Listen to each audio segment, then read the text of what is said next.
శ్రీమద్ భగవద్గీత ధ్యాన జ్ఞాన సప్తాహం రెండో రోజుకి మనం చేరుకున్నాం.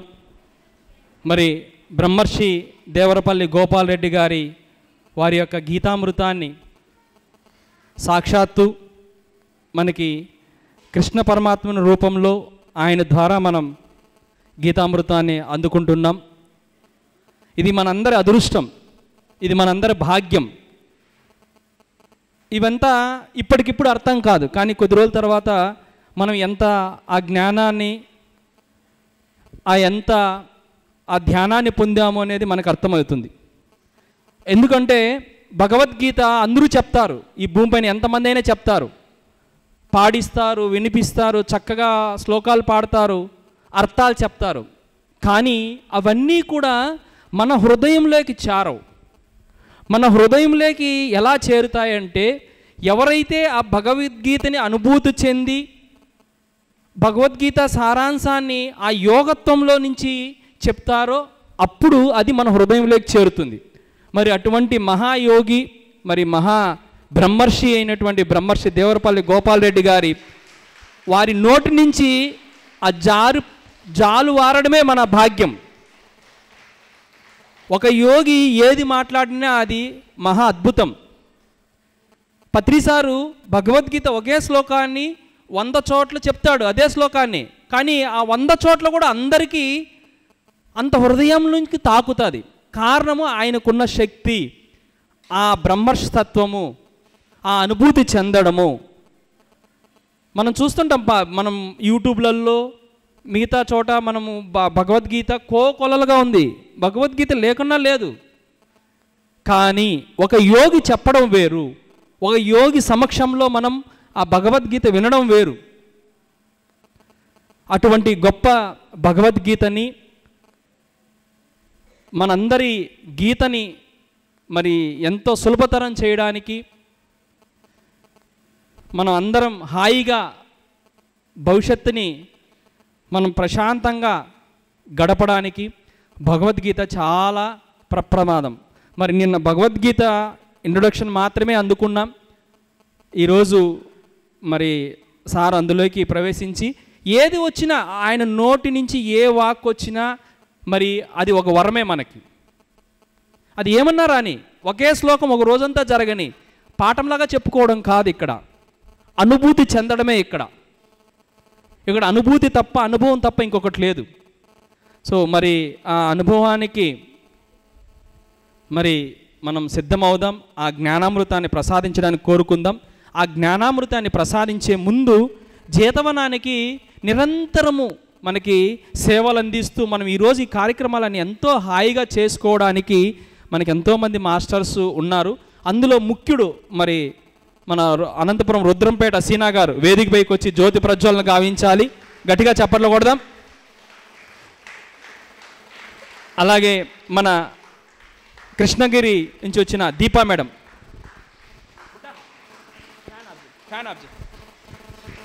దీపా మేడం గారు, అలాగే లక్ష్మీకాంతమ్మ గారు, వారు కూడా వేదిక పైకి రావాలి.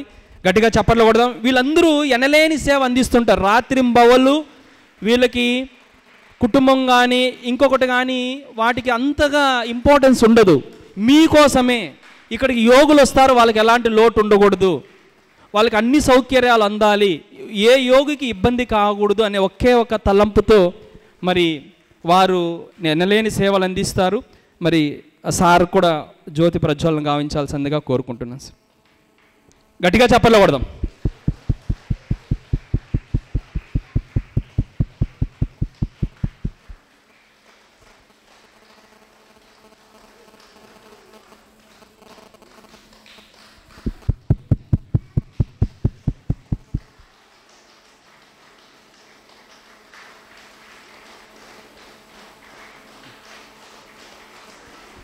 అలాగే సీనా గారు తీసుకోండి. అలాగే లక్ష్మీకాంతమ్మ గారు, గట్టిగా చప్పట్లు కొడదాం. అంటే వీళ్ళకి ఇంతకు తప్ప ఇంకే కృతజ్ఞత వాళ్ళు కోరుకోరు. మన బాధ్యత కృతజ్ఞత అందించేది మనమందరి బాధ్యత. ఈరోజు ఈ భగవద్గీత ఇంత శుభ్రంగా, ఈ భగవద్గీత హాల్ ఇంత పరిశుభ్రంగా ఉందన్న, జీతవనం ఇంత పరిశుభ్రంగా ఉందన్న, హాలు తర్వాత వాష్రూమ్స్, ఇవన్నీ మనం ఎంతో హాయిగా అనిపిస్తున్నామంటే వీరు చేసిన సేవ. సో అంత గొప్ప, ప్రతిరోజు మనం ఈ సేవ చేసే వాళ్ళందరినీ గుర్తించి మనం ఈ లైటింగ్ ల్యాంప్ని ప్రారంభించుకుందాం. అలాగే మరీ ముఖ్యంగా మన అమ్మగారు, కృష్ణవేణి అమ్మగారు, గట్టిగా చప్పట్లు కొట్టి ఆహ్వానిద్దాం. మరి ఈ తల్లి ఎంత గొప్పదో నిన్న అంతా మనం చర్చించుకున్నాం, చెప్పాను. మరి సుధాకర్ యొక్క ధ్యానస్థలి సంపూర్ణంగా నిర్మించడానికి మరి తనే, మరి ఆ అమ్మే మరి అక్కడ దానికి అందిస్తుంది. గట్టిగా చప్పట్లు కొట్టుకుంటూ, మరి మనకి సమయము ఎక్కువ లేదు, ఎందుకంటే చిన్నపిల్లలు ఉన్నారు, వాళ్ళ టైంని ఇబ్బంది పెట్టకుండా మనం గీతామృతం తీసుకుందాం. సో మనమందరం గీతామృతాన్ని మనకి ప్రసాదించాలని శ్రీ బ్రహ్మర్షి దేవరపల్లి గోపాల్ రెడ్డి గారిని ప్రార్థిస్తున్నాం. Thank you, thank you, thank you.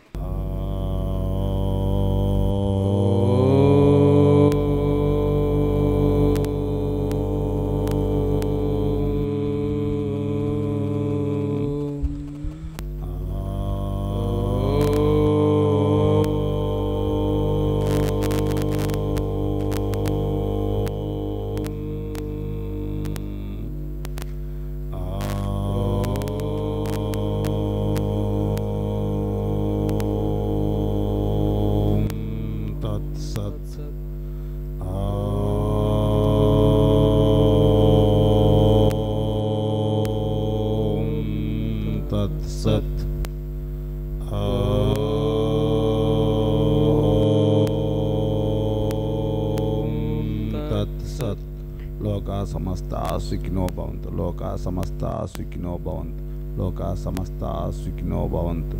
యోగేశ్వరేశ్వరుడైన Srikrishna పరమాత్మ గట్టిగా క్లాప్తో ధన్యవాదాలు అర్పించుకుందాం. అలాగే గీతామాత గట్టిగా క్లాప్తో ధన్యవాదాలు అర్పించుకుందాం. అలాగే భాగవతామాత గట్టిగా క్లాప్తో ధన్యవాదాలు అర్పించుకుందాం. అలాగే రామాయణ మాత గట్టిగా క్లాప్తో ధన్యవాదాలు అర్పించుకుందాం.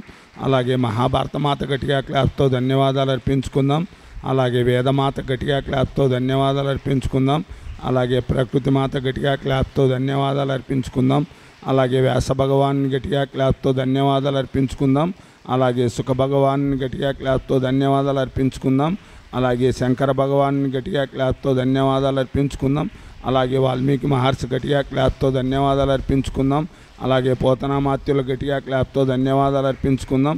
అలాగే భూలోక, సూక్ష్మలోక, కారణలోక, మహాకారణలోక మాస్టర్స్ అందరికీ గట్టిగా క్లాప్తో ధన్యవాదాలు అర్పించుకుందాం. అలాగే దివ్యాత్మ స్వరూపులైన క్లిక్ చేసిన అందరికీ గట్టిగా క్లాప్తో ధన్యవాదాలు, ధన్యవాదాలు, ధన్యవాదాలు.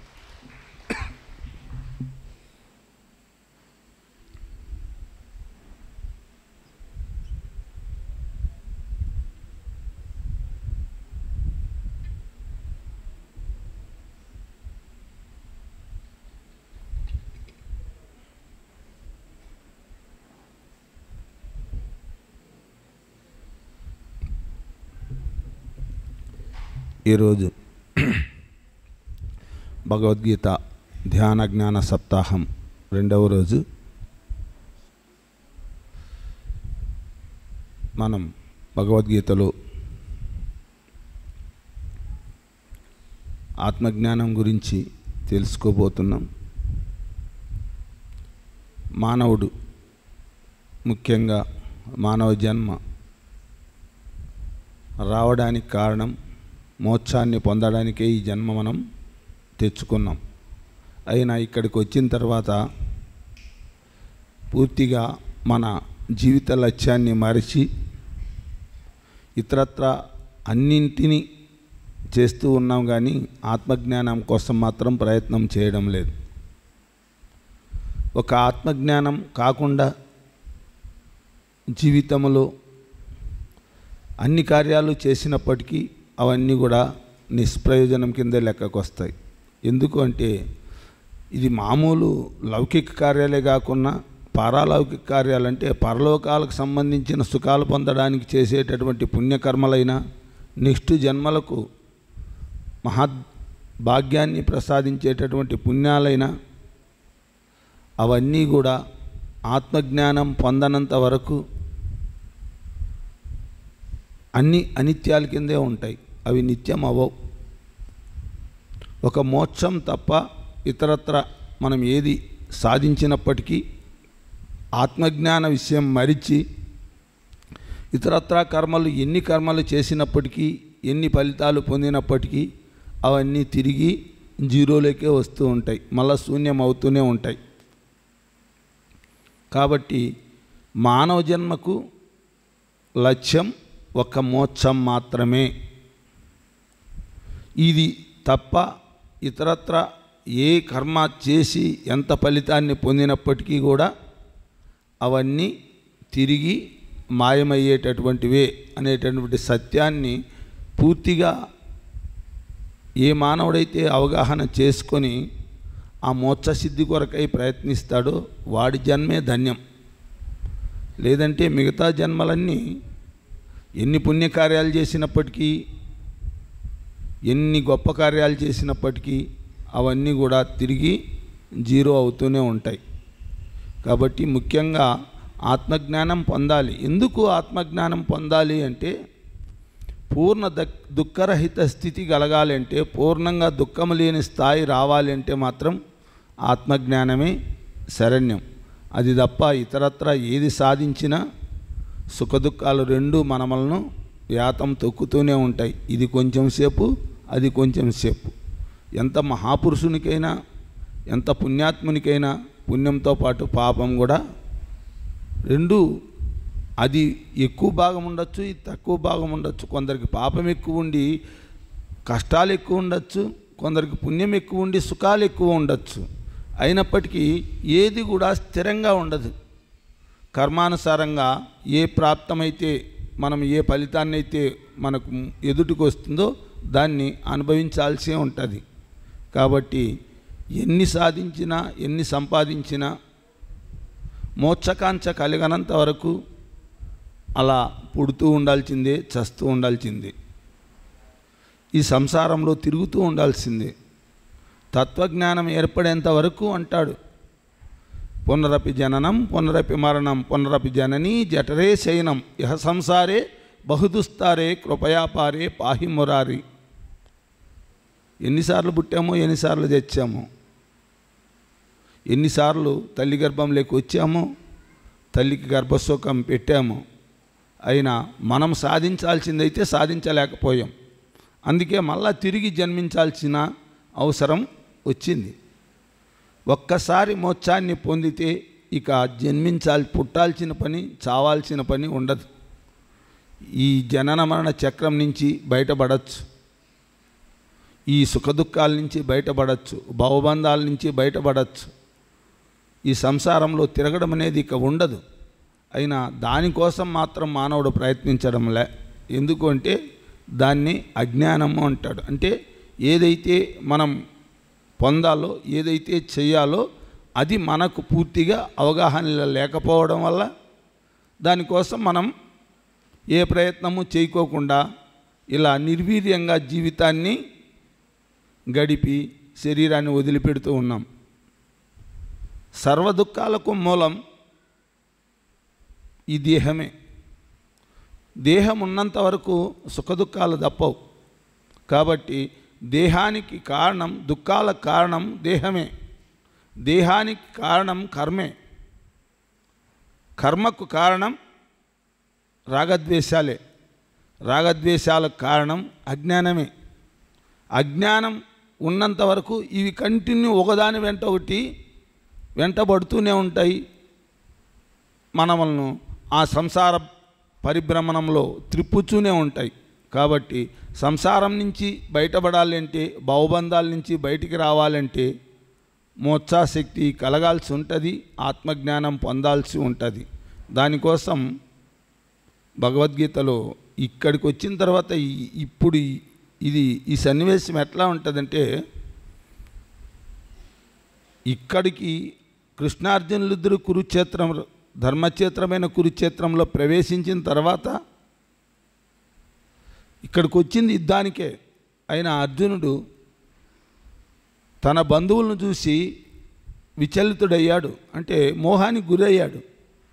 మోహానికి గురయ్యి దుఃఖానికి గురయ్యాడు. వాళ్ళు నన్ను పెంచి పెద్ద చేసి సంరక్షించి ఇంతవాణ్ణి చేసినటువంటి వాళ్ళను నా చేజేతుల చంపుకొని నేను ఏం సుఖపడతాను? వాళ్ళు చంపిన తర్వాత నాకు రాజ్యం వచ్చిన ప్రయోజనమేముంది? ఆ భోగం నేను సంతోషంగా అనుభవిస్తానా? ఒకవేళ ఈ భోగం అనుభవించినప్పటికీ ఈ శరీరం వదిలిన తర్వాత వాళ్ళని చంపిన పాపం నన్ను ఊరికే వదులుతుందా? ఇక్కడ నాకు అధోగతే ఉంటుంది, అక్కడ పైనకు పోయినా అధోగతే ఉంటుంది అని చెప్పే భావన ఆయనలో కలిగింది.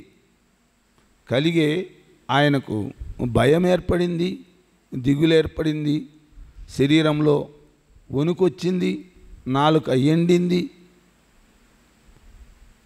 ఈ యొక్క ధనస్సు కిందికి జారిపోయింది కూడా. ఎందుకు అంటే ధీరవీరుడైన అర్జునుడు దీనహీనుడైపోయాడు. ఏ మనిషికైనా భయం అనేది అలా ఆవహించినప్పుడు, నిస్సత్తువ ఆవహించినప్పుడు అన్నీ అనర్థాలే జరుగుతాయి. అక్కడ గుడ్ల నిండా నీళ్లు కమ్ముకున్నాయి. అటువంటి అర్జునుని చూసి శ్రీకృష్ణ భగవానుడు చెప్తున్నాడు, కుతస్త్వా కస్మలమిదం విషమే సముపస్థితం అనార్యజ్యేష్ఠమస్వర్గం అకీర్తికరమర్జున. ఓ అర్జున, ఈ తగని సమయంలో ఈ మోహము నీకు ఎట్లు దాపురించినది?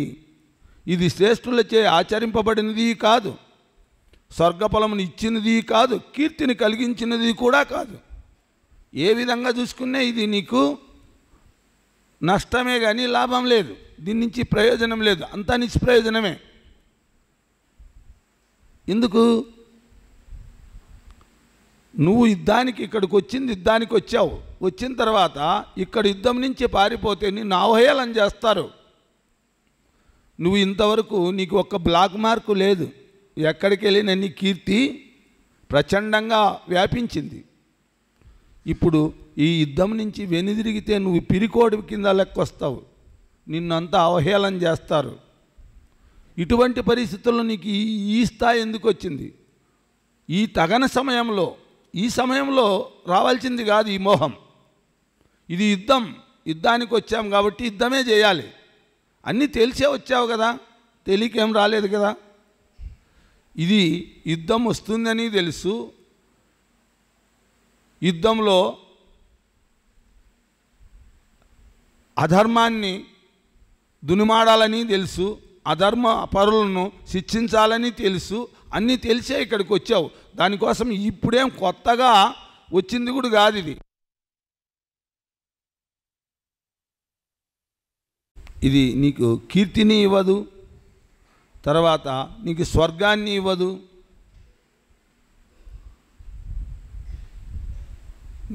నీకు గౌరవాన్ని ఇవ్వదు. నీకే కాదు, నీ పూర్వీకులకు కూడా ఇది పెద్ద తీరని కలంకం అవుతుంది.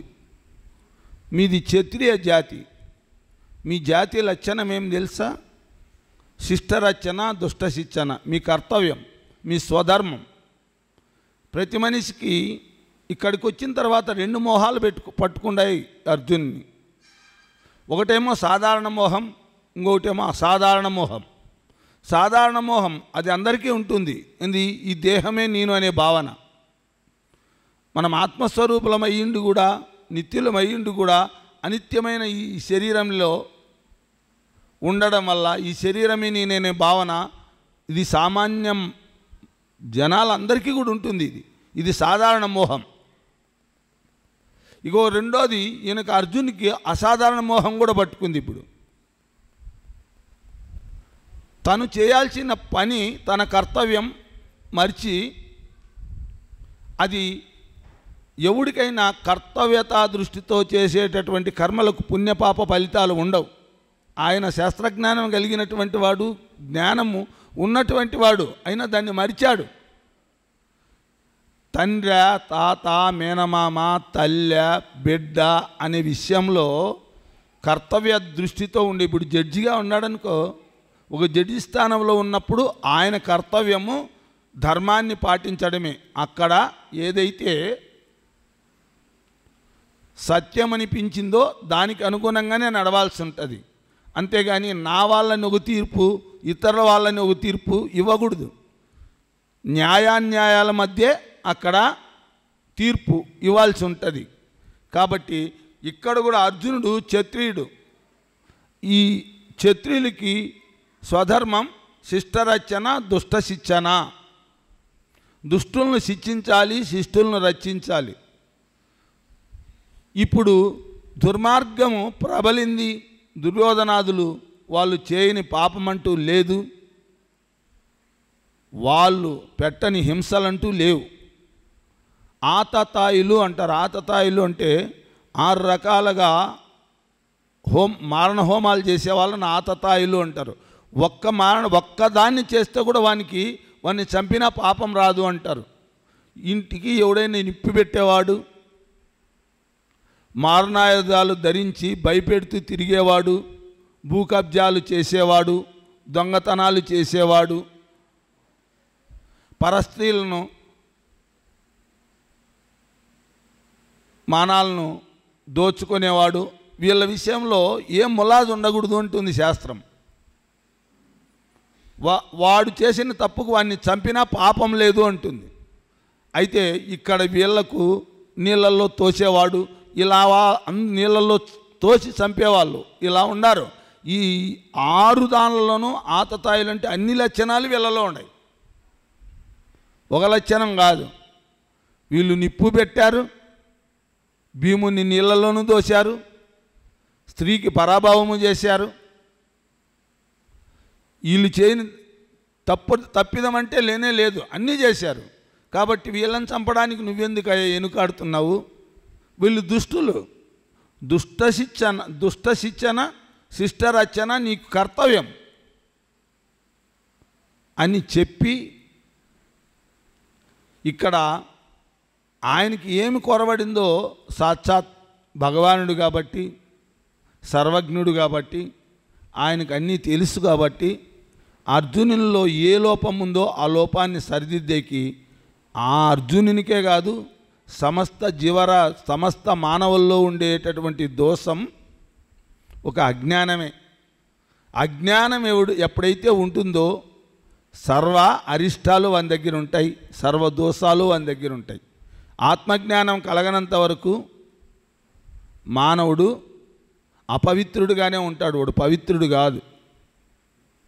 కాబట్టి ఆత్మజ్ఞానం కొరవడడం వల్లే ఈ దైన్య స్థితి ఏర్పడింది అని అర్థమై అప్పుడు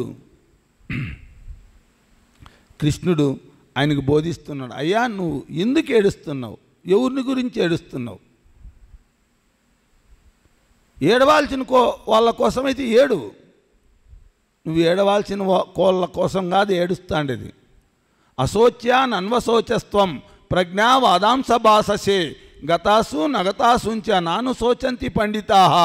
ఓ అర్జున, మహాజ్ఞాని వలె ధర్మపన్నములు విప్పుచున్నావు, 7వ గోడన వారి కొరకు విలిపించుచు 3ని వలె ప్రవర్తించుచున్నావు. విఘ్నులు లేక పండితులు సచ్చిన వారికి కూడా బ్రతికిన వారికి కూడా దుఃఖింపరు. ఎవరి కోసం ఏడుస్తున్నావు? ఆయన అంటాడు, నేను భీష్మ ద్రోణాదుల కోసం ఏడుస్తున్నాను అంటాడు. ఎందుకు భీష్మ ద్రోణాదుల కోసం ఏడుస్తున్నావు అంటే, వాళ్ళు నన్ను పెంచి పెద్ద చేసి నన్ను ఇంత స్థాయికి తెచ్చినటువంటి వాళ్ళు, వాళ్ళపైనే నేను బాణాలు వేసి వాళ్ళను చంపడం అనేది పాపము. ఆ పాపం వల్ల నాకు నరకం సంప్రాప్తం అవుతుంది.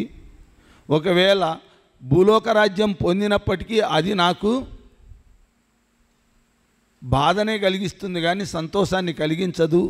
నా జీవిత పర్యంతము నేను ఆ వేదనను అనుభవించాల్సి ఉంటుంది అని అర్జునుడు కృష్ణునికి నివేదించుకున్నప్పుడు, నువ్వు ఇక్కడికి వచ్చింది బంధువుల చుట్టాల వాళ్ళ వీళ్ళని చూసే కాదు వచ్చింది, ఇక్కడికి యుద్ధానికి వచ్చింది. ఎవరిని? దుష్టశిక్షణ చేయడానికి వచ్చింది. భీష్మద్రోణాదులు దుష్టులా అంటే వాళ్ళు దుష్టులు కాకపోవచ్చు, దుష్టులకు ఆసరాగా వచ్చారు, దుష్టుల పక్షంలో ఉన్నారు. కాబట్టి వాళ్ళు కూడా దుష్టుల కింద ఇప్పుడు లెక్క. ఇప్పుడు ఇక్కడ బంధుత్వాలు స్నేహాలు ఇవేమీ పనికిరావు. ఇక్కడ దుష్టులెవరు శిష్టులెవరు? ఆ పచ్చాన దుష్ట శిక్షణ చేయాల్సిన దుష్టుల పక్క ఉన్నటువంటి వాళ్ళు ఎవరైనా దుష్టుల కిందే లెక్క. కాబట్టి నువ్వు వాళ్ళని చంపడం వల్ల నీకు స్వర్గం ఉంటుందే కానీ నరకం ఉండదు అంటాడు. నువ్వు అన్నట్లు నువ్వు వాళ్ళని చంపకపోతేనే నీకు నరకం వస్తుంది. నువ్వు నీ కర్తవ్యాన్ని నువ్వు నిర్వర్తించకపోవడం వల్లే, ఎప్పుడైతే కర్తవ్య నిర్వహణ నువ్వు చేయలేకపోయావో అక్కడ నీకు దోషం అంటుకుంటుంది. నువ్వు అక్కడే పాపానికి గురి అవుతావు. నీకు ఇక్కడ కీర్తి పోతుంది ఈ లోకంలో, పరలోకంలో నీకు స్వర్గం కూడా నీ చేతులో పోగొట్టుకుంటావు. రాజ్యం వీరభోజ్యం క్షత్రియులకు. దుర్మార్గులైనటువంటి దుర్యోధనాదులు కూడా ఈ యుద్ధంలో మరణిస్తే వాళ్ళు కూడా స్వర్గానికే వెళ్తారంటే ఇక నీ విషయం చెప్పాల్సిన అవసరం లేదు. అది ధర్మక్షేత్రమైన కురుక్షేత్రం. అక్కడ దేవేంద్రుడు ఒక వరం ఇచ్చాడు. వీళ్ళు కురువంశంలో కురు అనే రాజు ఉండేవాడు. ఆయన బంగారు నాగలతో ఆ భూమిని దున్ని అక్కడ ఎన్నో గొప్ప యజ్ఞాలు చేశాడు. ఆయన యజ్ఞాలకు మెచ్చి దేవేంద్రుడు ప్రత్యక్షమై ఒక వరం ఇచ్చాడు. ఈ భూమిలో ఎవరైనా యజ్ఞాలు చేసినా లేదంటే యుద్ధం చేసి చనిపోయినా వాళ్ళకి వీరస్వర్గం లభిస్తుంది అని. కాబట్టి ఆ యుద్ధ భూమిలో అక్కడ మరణిస్తే శత్రువులకు వాళ్ళు దుర్మార్గులకు కూడా స్వర్గం లభిస్తుందంటే ఇంకా సన్మార్గుల విషయం చెప్పాల్సిన అవసరమే లేదు. కాబట్టి అర్జున, నువ్వు దుష్ట శిక్షణ శిష్టరచన నీ యొక్క కర్తవ్యము. స్వధర్మాచరణలో మరణం సంభవించునను మేలే. శ్రేయో స్వధర్మో విగుణః పరధర్మ స్వనిష్ఠితాత్ స్వధర్మే నిధనం శ్రేయ పరధర్మో భయావహ అంటాడు. చక్కగా అనుష్ఠింపబడిన పరధర్మం కన్నా గుణహీనమైనను స్వధర్మమే మేలు. స్వధర్మాచరణందు మరణము సంభవించునను మేలే. నువ్వు ఎంత గొప్పగా నీ పరధర్మాన్ని నువ్వు ఆచరించినా అది నీకు వినాశహేతువే అవుతుంది, నీకు పాపాన్నే మూటగడుతుంది. స్వధర్మములో నువ్వు ఎంత హీనంగా నీకు కనిపించినప్పటికీ కూడా అది నీకు మేలే చేస్తుంది. తర్వాత లేదంటే అక్కడ నువ్వు చచ్చినప్పటికీ కూడా నీకు ప్రయోజనమే ఉంటుంది. కాబట్టి అర్జున, స్వధర్మాన్ని ఆచరించు అని భగవానుడు చెప్తాడు. నువ్వు ఎవరి కోసం ఏడుస్తున్నావు? రెండు విషయాలు ఉంటాయి. ఒకటేమో దేహం, రెండు ఆత్మ. నువ్వు ఆత్మ కోసం ఏడుస్తున్నావా, దేహం కోసం ఏడుస్తున్నావా? నీ దుఃఖం దేనికోసం అంట? దేహం కోసమే నీ దుఃఖం అయితే, ఏది భీష్మద్రోణాదుల దేహాలు పోతే నాకు బాధ అనే విషయం పట్ల నీకు అవగాహన ఉంటే, దేహం ఇది అశాశ్వతమైంది, ఇది ఎప్పుడైనా పోతుంది. దీని టైం వచ్చినప్పుడు ఎవ్వడూ నిలబెట్టలేడు. మృత్యువు ఆసన్నమైనప్పుడు ఈ దేహానికి ఖచ్చితంగా దేహం విచ్ఛిన్నమైపోతుంది. దీన్ని అమృత బాండంలో పెట్టినా కూడా నిలవడానికి అవకాశాలు ఉండవు. దీని టైం ఉన్నంత వరకే ఉంటుంది. టైం తీరిందంటే దేహానికి శాశ్వతత్వం లేదు. ఎందుకంటే ఇది అశాశ్వతమైంది ఈ శరీరం. అది ఎవరిదైనా కావచ్చు, అవతార పురుషులైనా కావచ్చు, లేదా యోగులైనా కావచ్చు, జ్ఞానులైనా కావచ్చు, సామాన్య మానవులైనా కావచ్చు, సత్పురుషులమైనా కావచ్చు, దుర్మార్గులమైనా కావచ్చు. ఎవరి దేహమైనా ఇక్కడ శాశ్వతంగా ఉండేకి అవకాశాలు లేవు. కాబట్టి దీనికోసం ఏడవాల్సిన పని లేనే లేదు అని మనకు అర్థమవుతుంది. ఒకవేళ ఏడిస్తే వస్తుందా? వచ్చేటట్టుగా ఉంటే ఏడ్చచ్చు. మనం ఏడ్చడమే కాకుండా ఇంకా 10 మందిని పెట్టి ఏడిపించైనా ఆ పని చేయొచ్చు. అయితే తిరిగి వస్తుందా?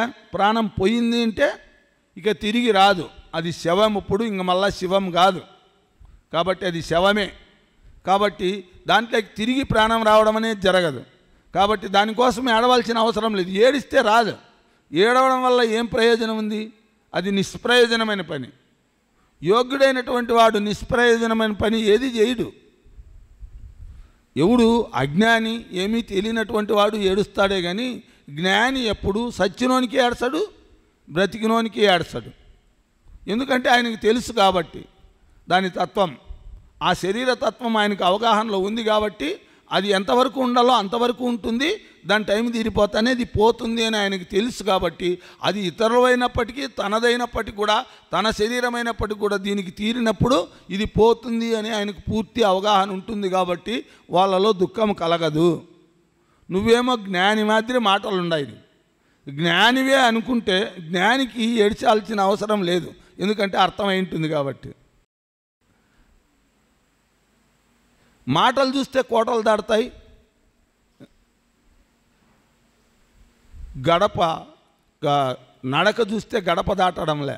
కాబట్టి దీనివల్ల నీకేం ప్రయోజనం లేదు, నువ్వు చేసే పని తికమక్కగా ఉంది కాబట్టి ఆడవలసిన పని లేదు. ఒకవేళ నువ్వు శరీరమే అనుకుంటివే అది ఎప్పుడైనా పోయే టైం వచ్చినప్పుడు పోతుంది, అది శాశ్వతం కాదు కాబట్టి దాన్ని గురించి నేను ఆడవలసిన అవసరము లేనే లేదు, అది పూర్తి నిర్ధారణ. అది ఇక ఆత్మే నేనని భావనైనా నీకుంటే నువ్వు ఆత్మవైతే ఆత్మకు చావే లేదు, దాన్ని మృత్యువు మూచోడలేదు, దాన్ని స్పర్శించడం కూడా లేదు ఆత్మను, ఎందుకంటే దాన్ని తాకే కెపాసిటీ మృత్యువుకు లేదు.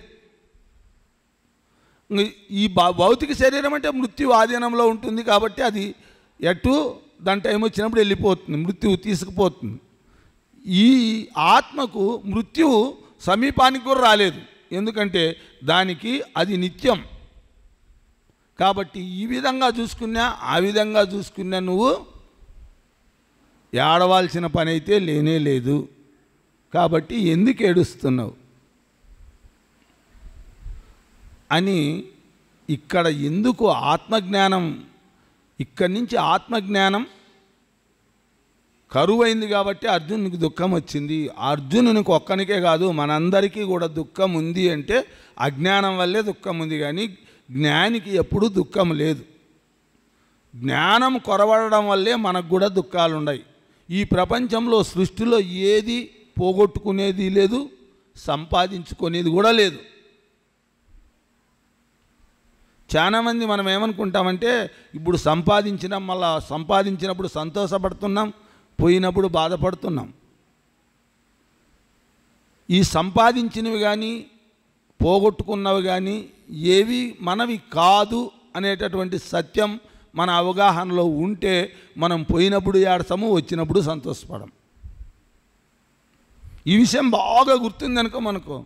ఈ అజ్ఞానం అంటే ఏమంటే ఏంది వాస్తవాన్ని ఉన్నది ఉన్నట్టుగా అవగాహన లేదు మనకు. అవగాహనలో ఉంటే మనకు బాధ భయము అనేటివి వచ్చే అవకాశాలే లేవు. అసలు దుఃఖమే లేదు అంటే నమ్మరు మానవుడు. ఎందుకు లేదు దుఃఖము? కళ్ళెదుట కనపడుతూనే ఉంది కదా, కోకొల్లలుగా ఏడుస్తున్నారు, బాధపడుతున్నారు, భయపడుతున్నారు, ఇన్ని చూస్తున్నాము. లేదు అంటారు, ఎందుకు లేదు? శాస్త్రం లేదు అంటుంది, మహాపురుషులు లేదు అని చెప్తున్నారు. అయినప్పటికీ మనకేమో మన ఎదుట కళ్ళెదుట అది తాండవం చేస్తుంది. ఏమి కారణం? ఏమి కారణం అంటే అజ్ఞానమే కారణం. అజ్ఞానం అంటే ఏమి?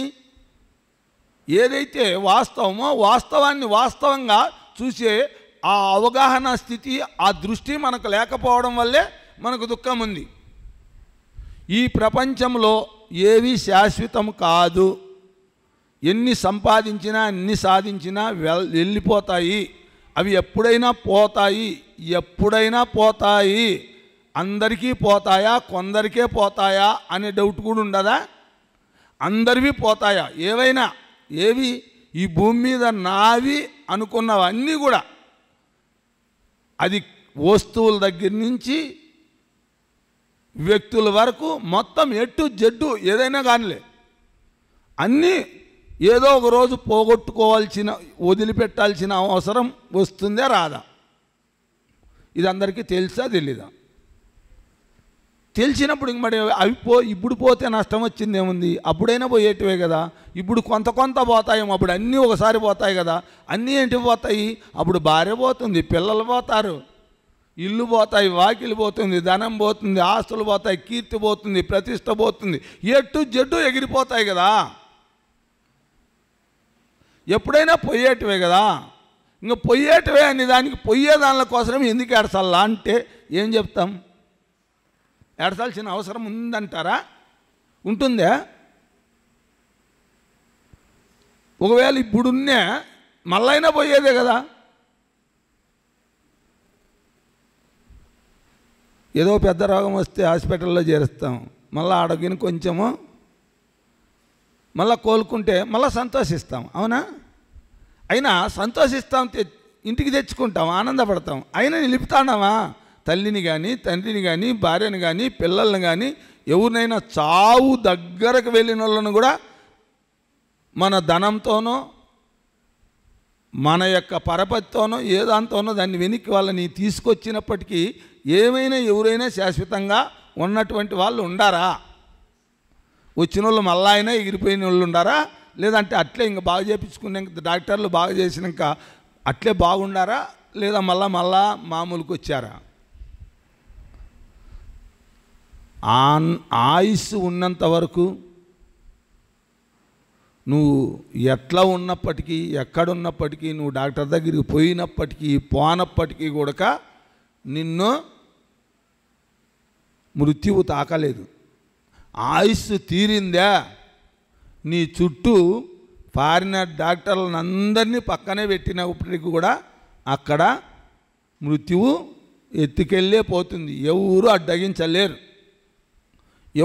దాన్ని ఎవరికి అడ్డగించే సాహసమే లేదు. మనకెంతో బలం ఉండొచ్చు, బలగం ఉండొచ్చు, మనకెంతో గొప్ప ధనం ఉండొచ్చు, గొప్ప పదవి ఉండొచ్చు, అన్నీ ఉండొచ్చు, అన్నీ ఉన్నాయి. అయినా ఎవరు నిలబెట్టే వాళ్ళు మాత్రం ఆ టైం వచ్చినప్పుడు ఎవరు నిలబెట్టారు. ఎంత ఒక్క క్షణకాలం కూడా ఆయుస్సును పెంచలేరు. తల్లిదండ్రులు, భార్య, తనయులాప్తులు, బావమరుదులు, అన్నలు, మేనమామగారు, ఘనముగా బంధువులు కలిగినప్పటికీ దాను దర్లగ వెంట దగలిరారు. బలగమందురు దుఃఖపడుట మాత్రమే గాని ఇంచుక ఆయుష్యం ఇయ్యలేరు. చుట్టముల మీద భ్రమదీసి చూరకెక్కి సంతతము నిన్ను నమ్ముట సార్థకంబు భూషణ వికాస శ్రీధర్మ పురనివాస అంటాడు. తల్లిదండ్రులు, భార్య, తనయులాప్తులు, బావమరుదులు, అన్నలు, మేనమామగారు, ఘనముగా బంధువులు కలిగినప్పటికీ వాళ్ళంతమంది బలమున్నా నీకు భయం ఏం లేదు, నిన్ను ఎంటొస్తాపా అనే వాళ్ళు ఒకరైనా నిలబడతారంట? లేదంటే ఆయుష్ అయినా కొంచెం సేపు నిలుపుతామంటారంట? ఘనముగా బంధువులు కలిగినప్పటికీ దాను దర్లగా వెంట దగలిరారు. యమును దూతలు ప్రాణం అపహరించుకుపోవా మమతతో బోరాడి మాన్పలేరు. యమదూతలు వచ్చి నేను తీసుకెళ్లే టైం వచ్చినప్పుడు, వాళ్ళు ఎదుటికి వచ్చినప్పుడు నీ బంధువులు కానీ, నీ చుట్టాలు కానీ, నీ ధనము కానీ, నీ ఆస్తులు కానీ, పాస్తులు కానీ ఏది అడ్డుపడి ఒక్క క్షణమైనా నిన్ను నిలబెట్టగలిగిన కెపాసిటీ ఎవరికి ఉండదు. యమును దూతలు ప్రాణమహ పెంచుకుపోగా మమతతో బోరాడి మాన్పలేరు. వాళ్ళ మమకారాలన్నీ మీ మీద ఏమీ పనిచేయవు. అందుకే బ్రతికినట్టుగానే చుట్టముల మీద భ్రమదీసి చూరకెక్కి, అంటే నీ నిజతత్వాన్ని నువ్వు తెలుసుకుంటే, నేను ఆత్మను అనే అవగాహన నీకు వస్తే, అలా వచ్చి ఆత్మతత్వంతో ఏకమైనటువంటి వానికి భయము, బాధ, దిగులు లేకుండా ఉంటాడు. కానీ ఇక్కడ ఇవి ఏవి సంరక్షణ చేయలేవు. ఇది గుర్తుపెట్టుకోవాల్సిన విషయం. ఎన్నైనా నీకు ఉండొచ్చు గాక, ఎంత కీర్తి అయినా ఉండొచ్చు, ఎంత ప్రతాపవంతునివైనా కావచ్చు, బ్రతికినన్నాళ్ళు నీ చుట్టూ వేల లక్షల మంది నీకు తిరిగి ఉండొచ్చు. ఆ టైం వచ్చినప్పుడు మాత్రం ఎవ్వరు కూడా నీకు సహాయము చేయలేరు. నీ మీద అయిష్టంగా ఉండేవాళ్ళంటే రాలేకపోవచ్చు. నీ మీద ప్రేమ, ప్రీతి కలిగినటువంటి చాలామందికి వయసు అయిపోయేప్పటికీ ఎంత ప్రీతికరమైన కొడుకులైనా బిడ్డలైనా ఇక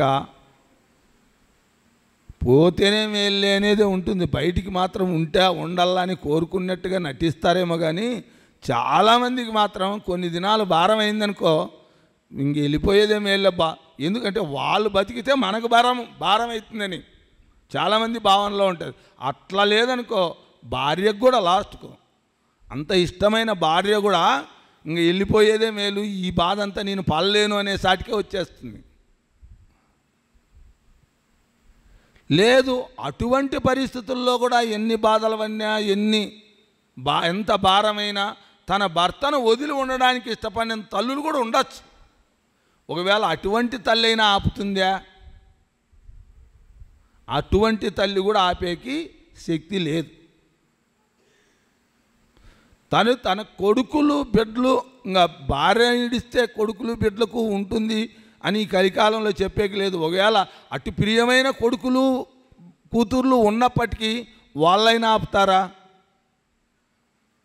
దేహం వీడి జీవుడు అతికంపిత చిత్తత నేగుచుండ నా నాయన ఎంచి ఏడ్చు నిజనందన నందినులైన గాని కందోయిని బాష్పములు దొలక దుఃఖ మహాంబదు జొచ్చు పత్నీన్ కాయం వీడి రారు కదా చేసిన కర్మము తప్ప శంకర అంటాడు శంకర శతకంలో. కాయం వీడి దేహం అతికంపిత చిత్తత నేగుచుండ, ఈ దేహం వదిలేటప్పుడు జీవుడు పడే వేదన ఉందే అది మహాఘోరంగా ఉంటుంది. ఎందుకంటే అంతవరకు ఈ శరీరమే నేను అనేటటువంటి పూర్తిగా దీనిపైన విశ్వాసంలో ఉండింటుంది. ఒక్కసారి శరీరం పోతుందంటే కంపం ఎక్కిపోతుంది. శరీరం వదిలినప్పుడు దాని వేదన అంతా ఇంత ఉండదు. జీవుడు అతికంపిత చిత్తత నేగుచుండ, అయినా అక్కడ ఉన్నీరు తీసుకుపోతా అన్నారు. నా నాయన ఎంచి ఏడ్చు నిజనందన నందినులైన కానీ నీ సొంతంగా నీకు నా తండ్రి అంటే నాకు ప్రాణము అనేవాళ్ళు కూడా అక్కడ నీ ప్రాణాన్ని నిలబెట్టడానికి ఏమాత్రము సహాయపడరు. ఇసుమంతా కూడా అంత కూడా ప్రయత్నం చేసే వాళ్ళకి అవకాశాలు లేవు.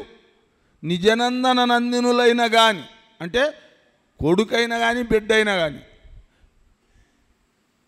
లేదా భార్య కూడా నిజంగా భర్తకు ఏదైనా చిన్న నొప్పి కలిగితేనే విలవిల్లాడిపోయేటటువంటి భార్య కూడా ఆ టైంలో ఏమాత్రం కూడా నీ ఎంట వచ్చేకి సాహసం చేయదు.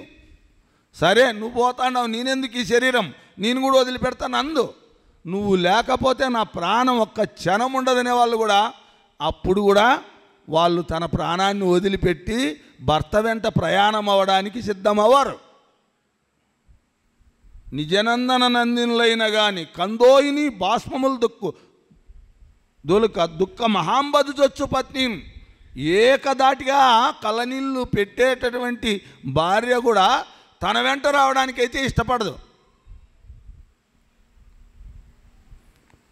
అది ఇష్టపడుతుందా ఇష్టపడదా అనేది ఇప్పుడు మనకు తెలియదు. నా పెన్లో నేను పోతే ఒక నిమిషం కూడా తట్టుకోదు, నా వెంట వస్తుందని ఊహించచ్చేమో, అప్పుడు తెలుస్తుంది. ఒకవేళ అట్లా వాళ్ళు ఎక్కడైనా ఉంటే వాళ్ళు భర్తతో పాటే భర్త ప్రాణం పోతానే భార్య కూడా ప్రాణం వదులుతుంది. ఎందుకంటే ఆ లెవెల్లో ఉండే వాళ్ళు అయితే వదిలిపెడతారు.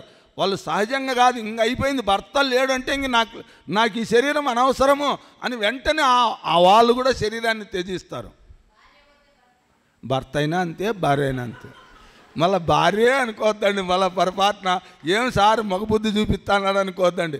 మగబుద్ధి ఆడబుద్ధి కాదేడా, యా బుద్ధి అయినా ఒకటే. భర్త అయినా భార్య అయినా అలానే ఉంటుంది. భర్తనే ఎందుకంటారంటే వీడు ఎంతసేపు జీవితంలో ఆధిపత్యం చేస్తూ ఉంటాడు కదా, వీనికి ప్రేమను కనపరుస్తూ ఉంటుంది కదా భార్య, ప్రేమమూర్తి కాబట్టి ఆ తల్లికి ప్రేమ ఉంటుంది. వీడికి ఎట్లా అంత ప్రేమ ఉండేది లేదు కాబట్టి ఏ మహానుభావుడు కూడా భార్యను తీసుకొచ్చి పెట్టారే కానీ భర్తను తీసుకొచ్చి పెట్టలే. ఇది ఎట్లా కొంచెము కఠినాత్ముడే. ఈ పురుషతత్వంలో కఠినమే ఉంటుంది. స్త్రీకి ఉన్నటువంటి హృదయము మృదువుగా ఉండదు, హృదయం వాని కఠినమైన హృదయం. కాబట్టి వాడిని వెట్లా ఈయన ఇంటికి పెట్టినారంటే ఈడ అనుకోవచ్చు, ఏం భర్తేనా భార్యేనా, వాడు ఎట్లా పోవాడు కదా, ఈడు పొయ్యేకేం సిద్ధపడలే అని చెప్పి పొయ్యేవాళ్ళు కూడా అనే సాటికి వీళ్ళని తెచ్చి పెట్టారు మనకు. నిజనందన నందినులైన కానీ కందోయిని బాష్పములు దొలుకు దుఃఖ మహాంబదు జొచ్చు పత్నీన్ అన్నాడు కానీ పతిన్ అనలే. ఎందుకని లేదో మహానుభావుడు.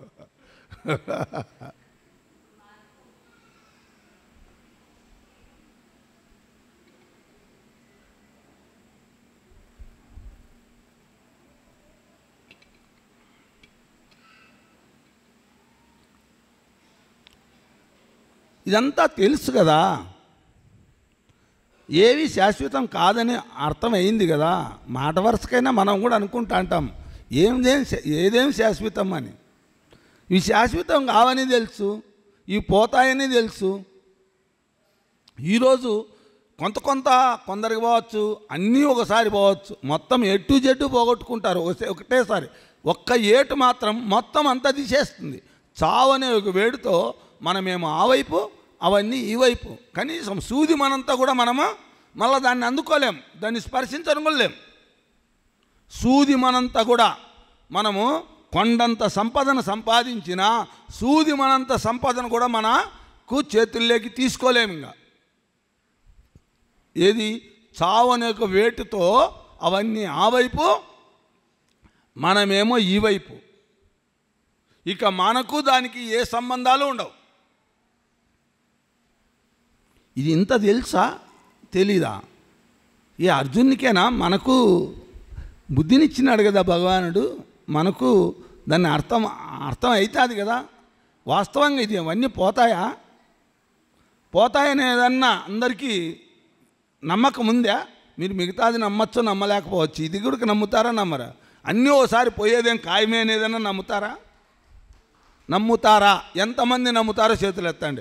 ఖచ్చితంగా పోతాయి అన్నీను, ఎటు జడ్డు ఏంటివి ఏమీ మిగలదు. ఈ భూమి మీద నావి అనుకున్నవి సూది మన కూడా నీకు మిగలదు అనేది వాళ్ళు ఎంతమందో చేతులు ఎత్తండి చూద్దాం. అంటే ఇంకా చాలా మందికి ఉంటుంది, అవి పోతాయని మాకేం అనిపించలేదు. లేకపోతే మేమేంటికి ఇంత కదా వాళ్ళని పట్టుకుంటామనే ఏమో చాలా మందికి ఉన్నట్టే ఉంది. ఇంకా చాలా మంది చేతులు ఎత్తలేదంటే ఇంకా ఉంటాయనకపోతే మేమేంటికి ఇంతగా అవస్థపడతాం, ఇన్ని ఇబ్బందులు బట్టి నిలబెట్టుకుంటాం అనుకుంటారేమో. పోయేదైతే మాత్రం మీరు ఏ విధంగా ఆలోచించినా, మీరు నమ్మినా నమ్మకపోయినా, మీరు దాన్ని విశ్వసించకపోయినా, మీకు అవగాహన ఉన్నా లేకపోయినా ఖచ్చితంగా పోతాయి. ఎట్లా తెలుసు? మనం పోయినప్పుడు కదా మనకు తెలిసేది మనం అన్నీ పోయినాయి అనేది. ఇప్పుడు మనకి ఎట్లా తెలుస్తుంది అనే?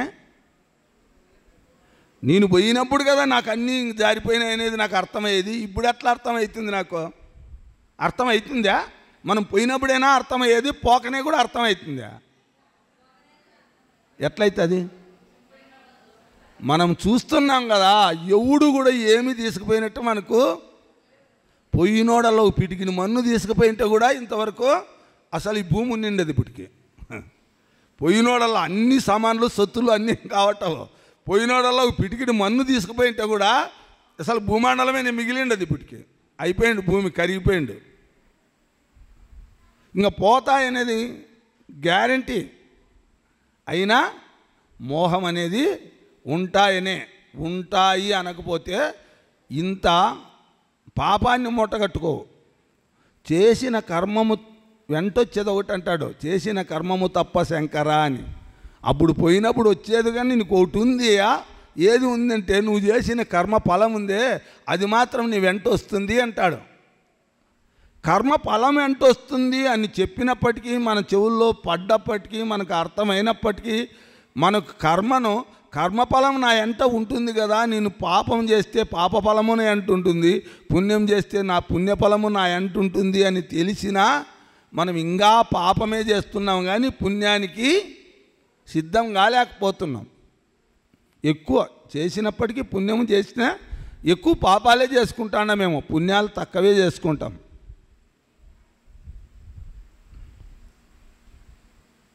ఇది మనకు అర్థం అర్జునునికి కూడా. ఎందుకంటే ఈ మానవ శరీరం మాయా శరీరం, దీంట్లోకి వచ్చిన తర్వాత మాయ భ్రమ, ఇది వాస్తవాన్ని అవాస్తవంగా చూపిస్తుంది. మాయ అవాస్తవాన్ని వాస్తవంగా చూపిస్తుంది, భ్రమ కల్పిస్తుంది. ఇది వాస్తవాన్ని అవాస్తవాన్ని వాస్తవం అని చూపిస్తుంది, వాస్తవాన్ని అవాస్తవంగా చూపిస్తుంది. దానం చేస్తే ఏమొస్తుంది, ఇది ఇస్తే ఏమొస్తుంది, అది ఇస్తే, ఇచ్చింది ఏదైనా వస్తుంది అనేది లా. అది మనకు ఆ చట్టం తెలుసు మనకు. నువ్వు ఏది ఇచ్చినా, నువ్వు ఏది లాక్కున్నా తర్వాత నీతో లాక్కోబడుతుంది. ఈ జన్మ కాకుండా నెక్స్ట్ జన్మలో అయినా ఆ యొక్క రుణాలు తీర్చుకోవాల్సి ఉంటుంది. అది పుణ్యమైనా పాపమైనా. పుణ్యం కూడా తన రుణం ఉంచుకోదు, పాపం కూడా తన రుణం ఉంచుకోదు. అది మళ్ళా మనకు తిరిగి సంప్రాప్తం అవుతుంది. వడ్డీతో సహా మళ్ళీ మన దగ్గరికి వస్తూనే ఉంటుంది. అది పుణ్యపాపాలు రెండు కూడా. ఇది ఎన్నాళ్లకు ఏమి అని చెప్పే కూడా వీల్లేదు. ఎందుకంటే కొన్ని జన్మలు కూడా జరగచ్చు. ఏదో మన కర్మలు కొండంత ఉండాయనుకో, ఇప్పుడు చేసిన పుణ్యము, ఇప్పుడు పుణ్యం చేసినాము, ఈ పుణ్యం పోయి ఆడపోయి వెనకల క్యూలో నిలబడాల్సిందే. ముందు చేసినవి ఎన్నో ఉన్నాయి, అవి ముందరకు వస్తుంటాయి. చాలామందికి ఏమంటే ఈ జన్మను బేరే చేసుకుంటాడు, వాడు అన్ని దుర్మార్గాలు చేస్తున్నాడు, వాడికి అంత అద్భుతంగా జరుగుతుంది. ఎందుకు జరుగుతుంది వానికి అద్భుతంగా జరగడానికి కారణమేమి? వీడు పుణ్యం చేసేవానికి వీనికి అన్ని కష్టాలు కలగడానికి కారణమేమి? వానికి సుఖాలు రావడానికి కారణమేమి? ఇది చాలామందికి డౌట్. ఎందుకంటే వాడు ముందు ఎప్పుడో ఒకప్పుడు గొప్ప పుణ్యం చేసినాడు, అది ఇప్పుడు వాని క్యూలో నిలబడింది, ముందరికి వచ్చింది, వానికి అది పని చేస్తుంది. నువ్వు చేసింది వెనక్కి పోయి నిలబడుతుంది, మళ్ళా నిలబడింది. నువ్వు ముందు పాపం చేసినావు, ఆ పాపం నీ ఎదుటికి వచ్చింది, కష్టాలు వచ్చాయి. కష్టమైన సుఖమైన ఏది కూడా నిష్కారణంగా రావు, వచ్చేటివి కూడా ఊరికేం రావు. నువ్వు ఎంతెంత లేటుగా వస్తే అవి అంతంత లేటుగా మళ్ళీ ఫలితాన్ని కూడా, పుణ్యమైన అది చేసిన పుణ్యం ఇంత ఉంటే కొన్ని సంవత్సరాలు కొన్ని యుగాల పాటు జరిగేటప్పటికి అది ఇంకా పుణ్యం దిగ్వినీకృతమై ఎక్కువ పుణ్యం నీకు తీసుకొచ్చి పెడుతుంది. అది పాపం కూడా అంతే, లేట్ అయితే అంతే ఉంటుంది. మీకు ఒక కథ చెప్తే కానీ చిన్నగా అర్థమవుతుందేమో. ఒక కథ చెప్తా, బాగా శ్రద్ధగా వినండి. ఒక ఊరిలో ఒక మహానుభావుడు ఉండేవాడు, పెద్ద జమీందారు, బాగా ఐశ్వర్యవంతుడు కూడా. ఐశ్వర్యవంతుడు, త్యాగవంతుడు కూడా. త్యాగమే కాదు, ఆయన జ్ఞాని కూడా. జ్ఞానం కూడా తెలుసు ఆయనకు. అంటే పూర్తి ఆత్మజ్ఞాని కాదు, కానీ వాస్తవంగా వాస్తవమేమో అవాస్తవమేమో కర్మ సిద్ధాంతం మాత్రం స్పష్టంగా తెలిసినటువంటి వాడు. ఇప్పుడు ఏది ఇస్తే తిరిగి అది వడ్డీతో సహా వస్తుంది అనే లక్షణం కలిగినటువంటి వాడు. ఎవరైనా తన దగ్గరికి అవసరం పడి ధనం కోసం వస్తే వాళ్ళతో ఒక మాట చెప్పేవాడు, మీరు ఈ జన్మకు తీర్చుకుంటారా, నేను ధనం ఇస్తాను, వచ్చే నెక్స్ట్ జన్మకు తీర్చుకుంటారా, లేదా ఇంకా 10 జన్మలకు తీర్చుకుంటారా, మీరు ఏదో చెప్తే దాని ప్రకారమే నేను రాసుకుంటాను అనేవాడు. ఈ కలియుగంలో ఇట్లవాడు ఎవడైనా దొరికినాడంటే ఇంక వాని దగ్గర క్యూ కడతారేమో. ఏంటికి? తెచ్చుకొని తిందాము, వచ్చే జన్మ ఉందో పోయిందో ఏముంది, అంత అవసరం ఏముంది, తీసుకుందామని వస్తారు కదా. అయితే ఆయన దగ్గరికి వచ్చినప్పటికి మాత్రం ఆయన దగ్గర ధనం ఉంటే మాత్రం లేదనే క్వశ్చన్ లేదు. వాళ్ళు ఏ టైం ఈ జన్మనే తీర్చుకుంటామంటే ఓకే రాసుకుండా పోనేవాడే. వాళ్ళతో రాపించుకునేవాడు కాదు, రాసుకుంటాడు అంతే. లేదు నెక్స్ట్ జన్మకో లేకపోతే ఇంకా 4 జన్మలకు మేము తీర్చుకుంటామంటే ఓకే పోండి అంటాడు. ఇంక మళ్ళీ వాళ్ళని అడగడు. ఈ జన్మకు అడిగినోడైతే టైం పెట్టిపోతే ఆ టయానికి ఖచ్చితంగా మంచిని పంపించి నా డబ్బులు పలానా టయానికి ఇస్తానంటే ఇమ్మని అడుగుతాడు. లేదంటే నెక్స్ట్ జన్మ అనేవాడికి ఇంకేం అడిగే పని లేదు, వాళ్ళని చేసే పని లేదు. అలా ధనాన్ని వచ్చినట్టుగా ఆయన ఆదాయాన్ని అంతా ఆ రకంగానే ఇస్తూ ఉండేవాడు. తర్వాత ఎక్కడైనా వసూలైన కూడా వచ్చినవి మళ్ళీ తిరిగి కూడా అట్లా ఇస్తుండేవాడు. ఇద్దరు చాలా తెలివైన వాళ్ళు చాలా ఆలోచన చేశారు, చాలా బాగుంది ఇది. ఎవరో పాపం చాలా ఎర్రోడు ఉన్నట్టున్నాడు, లేకపోతే ఇంత ఎర్రి ఆలోచన ఎవడు చేస్తాడు, ఏ నెక్స్ట్ జన్మ ఉందని ఎవడని చూసినాడా? ఎవడు చూసినాడు ఏముంది, మనం పోయి భారీగా అందరి మాదిరి అంత ఇంత అవసరానికి కాదు, భారీగా అడుగుదాం ఆయన ఏమిస్తాడు ఏమని. మనం కూడా ఎట్లా తప్పుడు పోవాలంటే ఆయన దగ్గరికి భారీగా ధనం వచ్చినప్పుడు పోతే అడిగితే వీళ్ళు ఎంత అడిగితే అంతా ఇచ్చేవాడు, ఉండేది లేదనేదిలే. వచ్చింది అని భారీగా వచ్చిన లెక్క తెలుసుకొని టకామని ఆ టైంలోనే ఇద్దరు పోయారు, ఆశ్రయించారు, డబ్బు అడిగారు. సరేనైనా ఏ జన్మకు అంటే మాకు నెక్స్ట్ జన్మకు అన్నారు. నెక్స్ట్ జన్మకు అంటే సరే ఇచ్చేస్తాను పొమ్మన్నాడు. తీసుకోమన్నాడు. ఇంక డైరెక్ట్గా డబ్బులు ఉన్నాయి కాబట్టి ఇచ్చేసాడు కూడా. ఇస్తానే సంతోషంగా మూటలు కట్టేసుకున్నారు. ఇంకా మూటలు కట్టుకొని వాళ్ళు చాలా దూరం నుంచి వచ్చారు. వాళ్ళ ఊరి నుంచి వాళ్ళ ఊరికి వెళ్ళాలి. ఒక రోజులో ప్రయాణం అయ్యేది కూడా కాదు. 2 రోజులు పడుతుందో 3 రోజులు పడుతుందో. ఇంకా మూటలు ఎత్తుకొని బయలుదేరినారు. డబ్బు మూటలు ఎత్తుకొని బయలుదేరినారు. అంతవరకు బాగానే ఉన్నింది వాళ్ళకి, పాపము హ్యాపీగానే ఉన్నది. ధనం వస్తుందిలే వాటికి పోతే అని. ఎప్పుడైతే ధనం చేతికి వచ్చిందో వీళ్ళలో కూడా భయం పట్టుకుంది. ఏంటికి భయము? వీళ్ళకేంటికి భయము?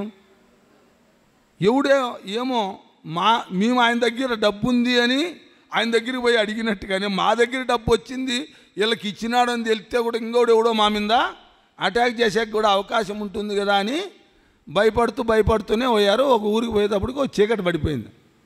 చీకటి పడింది. ఆ గ్రామంలో బస చేయాలని ఆలోచించారు. ఎవరైనా మంచోళ్ళు ఉండారా అని ఆరా తీసుకున్నారు. వీళ్ళు కూడా డబ్బులు ఉన్నాయి కాబట్టి భయం. పాపం ఒక పెద్ద ఆ ఊర్లోనూ ఒక జమీందారు ఉండేవాడు. ఆ జమీందారు చాలా మంచోడు. చాలా పోయిన వాళ్ళకు 10 మంది, ఎంతమంది పోయినా 10 మందికి అన్నం పెడతాడు, తనకు ఆసరా ఇస్తాడు, వసతులు ఇస్తాడు అన్నీ చెప్పారు. సరే అని చెప్పి ఆయన మంచి క్వాలిటీ తెలుసుకున్న తర్వాత ఆయన ఇంటి దగ్గరికి పోయారు. అప్పుడు ఎట్లుండేటువంటి పెద్ద ఇంద్రభవనం కట్టుకునే ఇల్లు, రైతుగా ఉండేటటువంటి వాళ్ళు పశువులు ఎదురుగానే పెట్టుకునేవాళ్ళు, ఎదుటే ఉండేటివి. ఇలా రైతు ఇంట్లో నుంచి వస్తానే పశువుల కొట్టంలో నుంచినే బయటికి వెళ్ళిపోయేట్టుగా పెట్టేవాళ్ళు. ఎందుకంటే ఆ పశువులను చూసుకొనే పోయేవాడు జమీందారు ఆయన. ఆడ చెప్పిన తర్వాత ఆయనకు పోతే మేము పరాయి దేశం పరాయి ఊరు తండ్రి, మేము రాత్రి అయింది అంటే సరే అని చెప్పి వాళ్ళకి మంచి భోజనం పెట్టి ఈ రూమ్లో ఉండమన్నాడు. మాకు రూమ్కి ఏమొద్దు, ఆ పశువుల కొట్టంలో అరిగి ఉంది కదా దాని మీద పండుకుంటాము అన్నారు. ఎందుకు పండుకుంటామన్నారు? ఇంట్లో పండుకోమన్నా. ఇంట్లో పండుకుంటే ఏమవుతుందో అని వాళ్ళకి భయం. అందుకే పశువుల కొట్టంలో అయితే ఎవడు నమ్మరు. ఏదోలో వాళ్ళు పాపం పాఠశాలలే అనుకుంటాడు. ఇంట్లోకి వచ్చినట్టు ఏమో ధనమేమో అనే ఆలోచన అయినా వస్తుందేమో అన్నట్లు పశువుల కొట్టంలో అరిగి మీద పండుకున్నారు. అరిగి మీద పండుకున్నారు. రాత్రి 12 అయినా వీళ్ళకి నిద్ర రావడం లే. పాపం నుసుకుతానే ఉన్నారు. నిద్ర రాలే. 2 పశువులు మాట్లాడుకోవడం మొదలుపెట్టాయి. ఒక పశువు చెప్తాంది, అమ్మా ఇప్పుడు కదా నాకు ఇంకా ఈ యొక్క బంధం నుంచి విముక్తి. ఈ రైతు వీడికి 2000 రూపాయలు అప్పు చేసిన నేను 2 జన్మల కిందట 2000 రూపాయలు అప్పు చేసింటే ఆ 2 జన్మల కాలానికి వడ్డీకి వడ్డీ పెరిగి నేను వీని ఇంట్లోనే పశువుగా పుట్టి రుణం తీర్చుకునేటప్పటికి మొదలుపెట్టేప్పటికి జన్మంతా తీర్చాల్సి వచ్చింది. ఈ శరీరమే పని అయిపోతుంది. ఇప్పుడు తీరింది. ఇక రేపు నేను ఇంకొక 7-8-5-6 గంటల్లో నేను ఈ బాడీ వదిలేసి బంధం నుంచి వెళ్ళిపోతానని ఇంకో పశువుతో చెప్తాంది. ఆ పశువు అంటాంది, అమ్మయ్య నేను కూడా నిన్న జన్మలో 4 నువ్వు ముందు జన్మలో 2000, నిన్ను 4000-5000 నిన్న జన్మలో చేసిన దానికి ఈ జన్మ ఒక జన్మకు వడ్డీ మొదలు పెరిగి ఇంతవరకు వచ్చింది. నాకు కూడా ఇంకా 3 నెలలు మాత్రమే టైం ఉంది. ఈ 3 నెలల్లో ఈ అప్పు తీరిపోతుంది, నేను కూడా వెళ్ళిపోతాను అని ఈ పశువుతో ఆ పశువు చెప్తాంది. ఈ 2 మాట్లాడుకుంటే మాటలు ఈ మనుషులకు ఇద్దరికి వీళ్ళకి బాగా అర్థమైపోయింది. వీళ్ళు ఎన్ని జన్మలకు అడిగినారు? ఇప్పుడు వాళ్ళు 2000 అప్పు చేస్తేనే ఒక జన్మంతా పశువుగా రుణం తీర్చుకోవాల్సి వచ్చింది. మనం ఎత్తకచ్చుకోండే డబ్బు ధనము ఇక దీన్ని వడ్డీ మొదలు ఆ పొద్దుటికి వచ్చేటప్పటికి ఎన్ని జన్మలు వీనింట్లో మనము ఎవరింట్లో ఈ ధనంకో తెచ్చుకునేవాని ఇంట్లో ఎన్ని జన్మలు మనం వానికి చాకరీ చేయాల్సి వస్తుందో వద్దు నాయనా అని చెప్పి భయం పట్టుకుంది. అప్పుడు భయం పట్టుకొని పద్దన్నే ఇంకా మూట కట్టుకొని వాళ్ళ ఊరు వైపు కాకుండా మళ్ళా తిరిగి ఏ జమీందారు దగ్గర అయితే ధనం తెచ్చుకున్నారో ఆ జమీందారు దగ్గరికి ప్రయాణమై పోయారు. సాయంత్రానికి మళ్ళా ఆటికి చేరుకొని ఆ మూటలు ఆడబెట్టి, తండ్రి మాకు ఈ డబ్బులు వద్దు అన్నారు. ఎందుకు తెచ్చారు అన్నాడు. వద్దు, మాకు జ్ఞానోదయం అయింది, అప్పు చేసినాం కానీ ఆశకు వద్దు, ఆ రుణం వద్దు, నీ సొమ్ము నువ్వు తీసుకొని. మీరేం అంటే ఎన్ని దినాల కిందట తీసుకుపోయినారో అన్నాడు తెలియనట్టుగా ఆయన. అంటే నిన్నే తీసుకుపోయినామనంట. నిన్న తీసుకుపోయింటే రేపటికని తీసుకుపోయినారా, ఎప్పటికని తీసుకుపోయినారు మీరు అని అడుగుతాడు ఆయన. అడిగితే లేదు 3 జన్మలకని రాపిచ్చినాము అంటారు. 3 జన్మల వరకు మీరు ఇచ్చినా నేను తీసుకునే ప్రసక్తి లేదు. అయిపోయింది, మాట మాట్లాడినాము, కథ తెగిపోయింది. ఇంకా మీరు అరిసి గీపెట్టినా మీ నుంచి ధనం స్వీకరించడం అనేది జరగదు, నోరు మూసుకొని వెళ్ళిపోండి అన్నాడు. తీసుకోలే ఆయన. ఇంకా తీసుకోలే, ఏం చేయాలి? మళ్ళా మూటలు ఎత్తుకొని మొదలుపెట్టినది. ఏం చేయాలిరా భగవంతుడా అని పోతూ ఉన్నారు. మళ్ళా పోతూ పోతూ ఒక ఊరు తగిలింది. ఆ ఊరికి పోతే అక్కడ పూర్తిగా కరువు కాటకాలతో విలయతాండవం చేస్తుంది. నీళ్లు లేవు, చాలా ఇబ్బందులు పడుతున్నారు పాపం, పంటలు లేవు, వాళ్ళు చాలా ఇబ్బందులు పడుతున్నారు. అటు చూసిన తర్వాత అనిపించింది ఒక నది పక్కనే ఉంది, అయితే వర్షాకాలంలో మాత్రం వస్తుంది, గప్పని వెళ్ళిపోతుంది, నీళ్ళు నిలబడవు. వీళ్ళు అనుకున్నారు ఈ ధనం మనం తీసుకుపోతే కొన్ని జన్మలు మళ్ళా బానిసత్వ బతకాల్సి వచ్చింది, పశుపత్యాదులకున వాళ్ళకి సేవలు చేసుకోవాల్సి వస్తుంది. కాబట్టి ఈ ధనాన్ని ఈడ ప్రాజెక్ట్ అది నదికి అడ్డం కడితే, కట్ట కడితే ఇక్కడ ఈ ఊరంతా సుభిక్షంగా జీవిస్తారు. కాబట్టి ఇక్కడ కట్టకట్టాలని నిర్ణయించుకొని వాళ్ళూరికి కూడా బాక్కోకుండా అక్కడ కట్టగట్టించాక మొదలుపెట్టి 6 నెలలు సంవత్సరము టైం పెట్టినా అయిపోయేంత వరకు, కట్ట తయారయ్యేంత వరకు కట్టగట్టించి రెడీ చేసి బోర్డు తయారు చేపించి పెట్టి ఓపెనింగ్కు మళ్ళా ఎక్కడికి వెళ్ళారు? ఎక్కడికి వెళ్ళింటాడు? ఎవడైతే డబ్బులు ఇచ్చినాడో వాని దగ్గరికే వెళ్ళారు. పోయి ఆ జమీందారుకు, స్వామి అట్లా పలానా ఊళ్ళో కరువు కాటకాలు ఎక్కువగా, పాపం ఎప్పుడు ఆకలి దప్పులతో చచ్చిపోతున్నారు, అటువంటి ఊర్లో ఒక గొప్ప దానకార్యం ధర్మకార్యం చేసి, అప్పుడు కూడా గుర్తుపట్ల ఆయన ధర్మకార్యం చేశారు. మహానుభావులు ఎప్పుడైనా కూడా ఇచ్చిన దానం ఇచ్చినోని వాని గుర్తు కూడా ఉండకూడదు. ఆ గుర్తు కూడా లేకపోతేనే సరైన దానం. ఆ మంచిని కూడా గుర్తు పెట్టుకోకూడదు ఇంకా, ఎందుకంటే ఎప్పుడు గుర్తుకు రాకూడదు ఇంకా అది గుర్తు కూడా పెట్టుకోలేదు. ఎవరినైనా మీరంటే ఏమి లేదు స్వామి, మేము ఒక చెరువు కట్టగట్టించినాము, నీళ్ళు ఓపెనింగ్కు మహానుభావం అని నీ పేరు విని ఇదే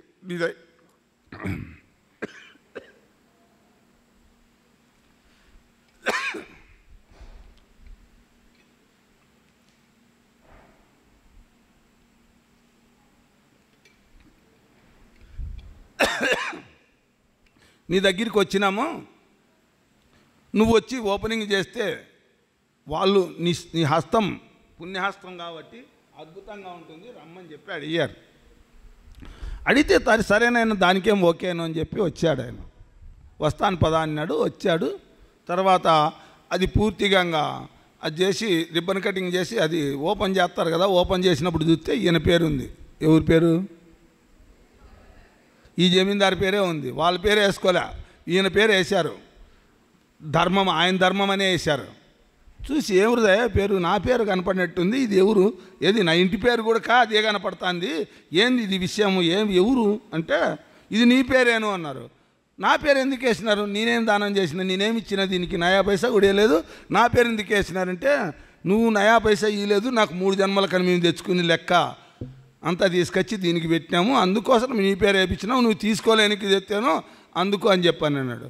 నేను తీసుకోను కదా, నేను చెప్పినా కదా నా పేరు మీరు ఎందుకు వేసినారంటే గట్టి కాళ్ళ మీద పడి వేడుకున్నారు. స్వామి తప్పు చేసినాము, క్షమించి మా పేరు తీసేసుకో, లేకపోతే మేము పూర్తిగా నెక్స్ట్ జన్మల్లో ఇంకప్పుడు చరిత్ర మొత్తం చెప్పారు. మేము ఇలా నీ దగ్గర నుంచి ధనం తీసుకుంటూ పోతే ఒక పశువుల కొట్టంలో పండుకుంటుమి, ఆ పశువులు మాట్లాడుకొని మాటలు విని మాకు భయం వచ్చింది, తర్వాత ఆ కర్మ మేము అనుభవించాలా అని తెలిసిన వెంటనే నీ దగ్గరికి వచ్చాము. వస్తే నువ్వు ఒప్పుకోలేదు, ఒప్పుకోకపోవడం వల్ల దీన్ని సద్వినియోగం ఎట్లా చేయాలని ఇలా వెళ్తూ ఈ ఊరికి వచ్చినప్పుడు మాకు అవగాహన కలిగింది, అందుకోసం ఈ పని చేశాము. ఇప్పుడు దయదలిచి మమ్మల్ని బంధ విముక్తులను చేయమని కాళ్ళ మీద పడి వేడుకుంటే అప్పుడు బంధ విముక్తులను చేశాడంట. సరే మీ పేరు కొట్టేసుకుంటాను అని. ఇంకా మనం లెక్కేసుకోవచ్చు, ఏది మనం ఎవరి సొమ్ము ఎంత తీసుకున్నాము, ఎవరి సొమ్ము ఎంత కాజేసాము, దాన్ని ఎన్ని జన్మలకు మళ్ళా తీరుస్తాము, ఆ తీర్చేదాన్ని టైం బట్టి మనకు ఎంత వడ్డీ పెరుగుతుంది, ఆ వడ్డీని బట్టి తిరిగి మానవ జన్మ వస్తే ఓ రకంగా ఉంటుంది, లేదా పశు జన్మలే వచ్చాయనుకో ఇక దాని ఘోరమైన పరిస్థితి ఎట్లా ఉంటుంది అని ఆలోచిస్తే ఏమనిపిస్తుంది? వెన్నులో ఎవరికైనా వణుకు పుడుతుంది. పుట్టలేదు అంటే వాడు అజ్ఞాని, వానికి ఇంకేం అర్థం కాలేంగా. అది నేను ఎందుకు చెప్తానంటే అజ్ఞాని కర్మ సిద్ధాంతంగా వానికి అర్థం కాలేదు, ఇది నమ్మలేదు. వాస్తవంగా జరిగే విషయం ఇదే. ఇచ్చింది పోదు, నువ్వు ఇచ్చినా మళ్ళా తిరిగి నిన్ను వద్దని వదలదు, మళ్ళా తిరిగి నీ దగ్గరికి చేరుతుంది వడ్డీ మొదలు. లేదా నువ్వు తీసుకునింది కూడా వడ్డీ మొదలు వాళ్ళకి తీర్చాల్సి ఉంటుంది. కాబట్టి ఈ బుద్ధి స్వేచ్ఛ ఇచ్చినటువంటి ఈ మానవ జన్మను ఉపయోగించుకొని పుణ్యం చేసుకోవాలే కానీ అట్లా ఘోరమైన పాపాలు చేసుకొని దాంట్లో మునిగిపోవద్దు అని మనకు శాస్త్రాలు చెబుతున్నాయి. వాస్తవం అర్థం చేపిస్తున్నాయి, మనకు అర్థం కావడం లేదు. అర్థం కాలేదంటే అదే అజ్ఞానం. ఇవి ఎన్నడు తీరుతాయి? ఈ పాపం ఎన్నడు తీరుతుంది? ఈ పుణ్యం ఎన్నడు తీరుతుంది? దీని బాకీలు ఎప్పుడు సెటిల్మెంట్ అవుతాయి? మన స్వరూపం మనకు ఎప్పుడు తెలుస్తుంది? అందుకే మనం ఎన్ని పుణ్యాలు చేసినా ఎన్ని పాపాలు చేసినా ఏ దాంట్లోనో ఒక దాంట్లో ఇరుక్కుంటూనే ఉంటాము.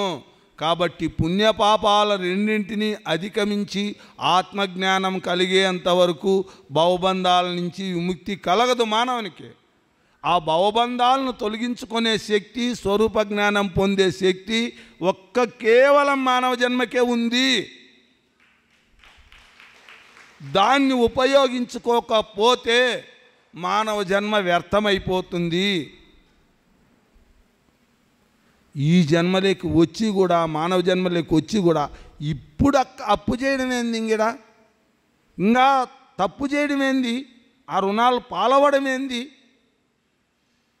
మనకు బుద్ధినిచ్చినాడు కదా, ఎందుకు అర్థం కాదు? ఎవరి కోసం నువ్వు సంపాదిస్తావు? 4 తరాలు 10 తరాలకు ఉండేవాడు కూడా ఇంకా పాపాన్ని మూటగట్టుకుంటున్నాడే. వాళ్ళు ఎంతెంత పాపాలు మూటగట్టుకుంటున్నారో, ఎన్ని జన్మలు తిరిగి జన్మలెత్తాల్సి ఉంటుందో తీర్చుకోవడానికి. ఇక మళ్ళా వాళ్ళకి వెనక్కి తిరిగేకి ఎన్ని జన్మలు పడుతుందో ఆలోచించుకునే కూడా. ఎందుకంటే అప్పు తీరితే కదా మళ్ళీ నెక్స్ట్ యా జన్మ కాలనాక అనేది. మందు అప్పు ఉండే జన్మలకు అన్నిటికీ కంటిన్యూగా జన్మలు ఎత్తుతూ పోవాల్సి వస్తుంది. కర్మ సిద్ధాంతంలా మనకు అర్థమైతే మనం పర్ఫెక్ట్గా జీవిస్తాం, ఎట్టి పరిస్థితుల్లో తప్పులు చేయం. ఈ లాలు మనకు ఏమాత్రము అవగాహనలో లేవు, దీనిపైన విశ్వాసము మనకు లేదు. ఎవడు చూసినాడులే అంటారు. ఎవడు చూసినాడులే అంటే మన కుంటోడో గుడ్డోడో మన కళ్ళెదురుగా అల్లాడుతాండేవాడు, రోగాలతో బాధలు పడుతాండేవాడు, కాళ్ళు లేక చేతులు లేక నరకం అనుభవిస్తుండే వాళ్ళను చూసినప్పుడు ఏమి కర్మ ఏ జన్మలో చేశాడో అని మనమే అంటామా అనమా? ఏ జన్మలో ఏ కర్మ చేసి వాడు ఆ బాధపడేటప్పుడు ఈ జన్మలో మనము ఈ చెడు కర్మ చేస్తే రేపు జన్మలో మనకు ఆ బాధలు ఉంటాయా ఉండవా? ఈ జ్ఞానం ఏర్పడేయాలంటే ఈ వాస్తవికమైనటువంటి జ్ఞానం మనకు రావాల్సి ఉంటుంది, అజ్ఞానం తొలగాల్సి ఉంటుంది. అందుకే ఫస్ట్ ఓం ప్రథంలోనే అర్జునునికి ఈ మందులన్నీ మిగతాటివి ఏంటివి పనిచేయవని తెలిసే అక్కడి నుంచి మెయిన్ డైరెక్ట్గా నువ్వు పుణ్యపాపాలను దాటేటటువంటి మార్గం ఏదైతే ఉందో ఆ మార్గాన్నే ప్రబోధించాడు శ్రీకృష్ణ భగవానుడు. అందుకే భగవద్గీత అంత మహత్తరమైన శాస్త్రం అయింది. మానవుని పునీతుని చేయగలిగినటువంటి గొప్ప శాస్త్రం. ఏదో నువ్వు ఈ యజ్ఞాలు చేసుకో, ఈ యాగాలు చేసుకో, కేవలం పుణ్యం వరకు చెప్పలే ఆయన. పుణ్యం చెయ్యి, నువ్వు పాపం చెయ్యి, పాప పుణ్యాల గురించి మాట్లాడలే ఫస్ట్. ఇవన్నీ కూడా ఏ దాంట్లోనో దాంట్లో ఇరికిచ్చి నీకు తిరిగి పునరపి జననం పునరపి మరణం. నువ్వు మోక్ష మార్గం వైపు అడుగుపెట్టు, ఆత్మజ్ఞానం పొందు. వీటి రెండింటికి అతీతమైనటువంటి యో నహృష్యతి నద్వేష్టి నశోచతి నకాంచతి శుభాశుభ పరిత్యాగి భక్తమాన్యస్య మే ప్రియ అంటాడు.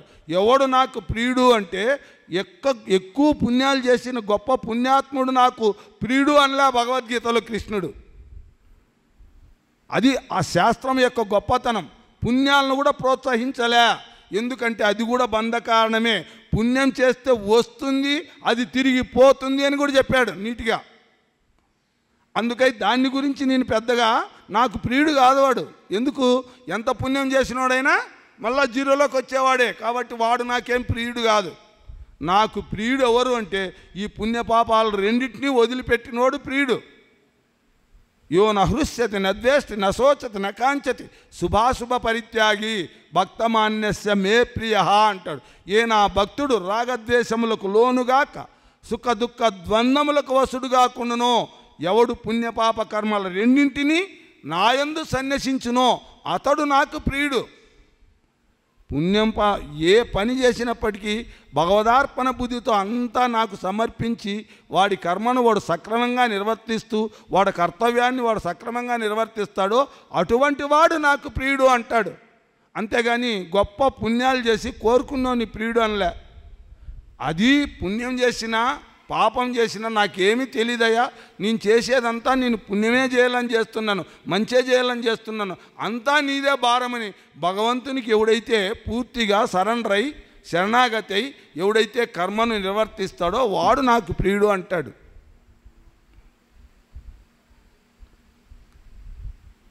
ఆత్మజ్ఞానం కావాలని ప్రయత్నించడమే జన్మ సుకృతం. దానికోసం ప్రయత్నం చేయాలి. ఆ జిజ్ఞాస మనలో కలగాలి. నేను చేయాల్సినవి ఇవి కాదు, నేను చేయాల్సినవి వేరే ఉన్నాయి.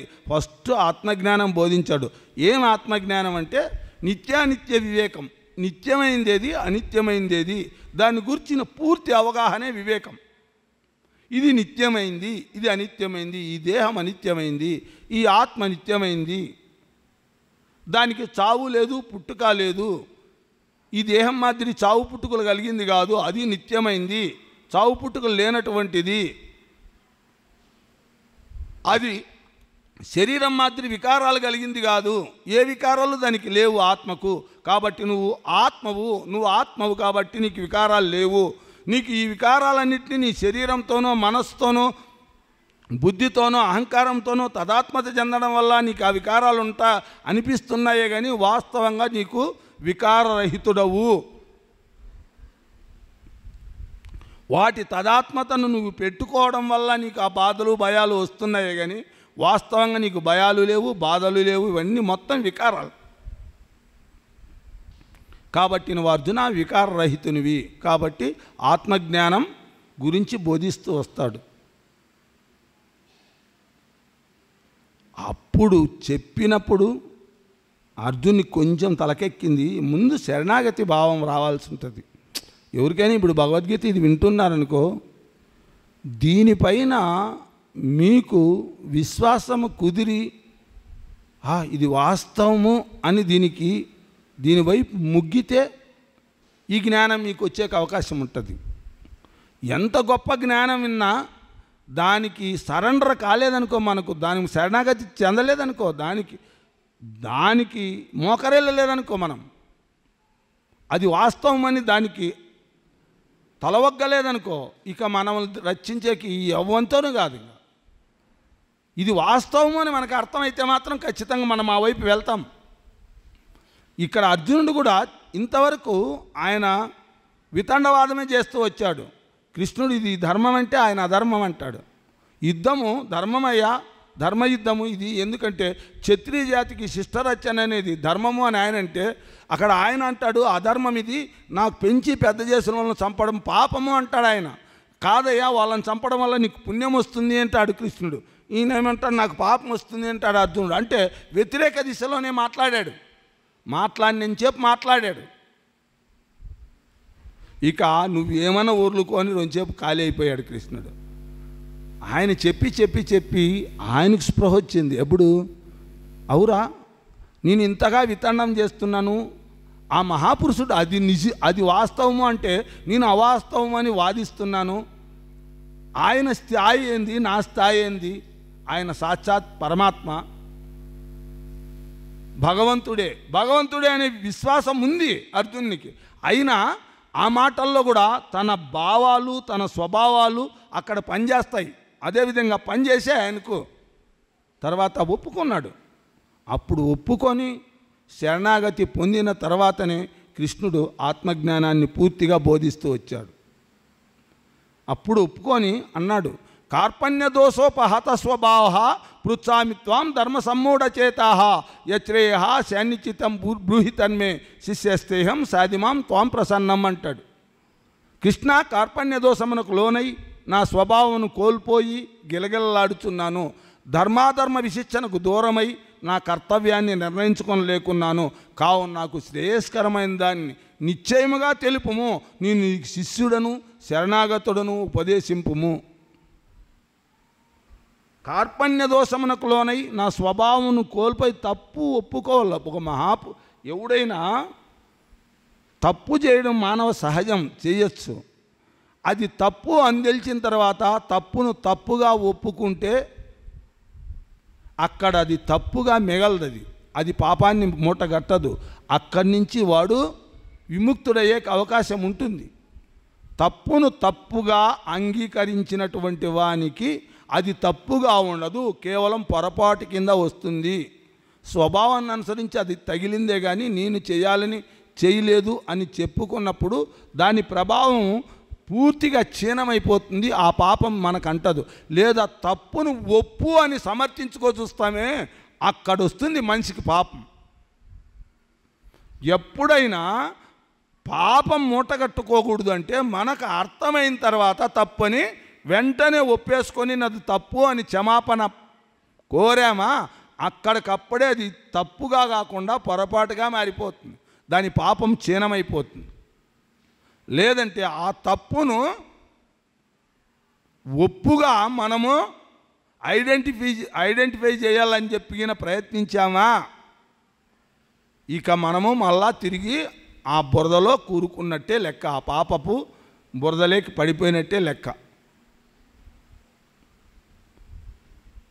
ఏ మనిషి అయినా పూర్తిగా ఉద్ధరణలోకి మనం రావాలి అని మనకు అర్థమైతే మన దోషాన్ని ఇతరుల దోషాలు కాకుండా మనలో ఏమన్నా దోషాలు ఉన్నాయా అని వెతుక్కొనేకి ఏ క్షణమైతే ప్రయత్నం మొదలవుతుందో అక్కడి నుంచి మనం పరిశుద్ధమవుతాం.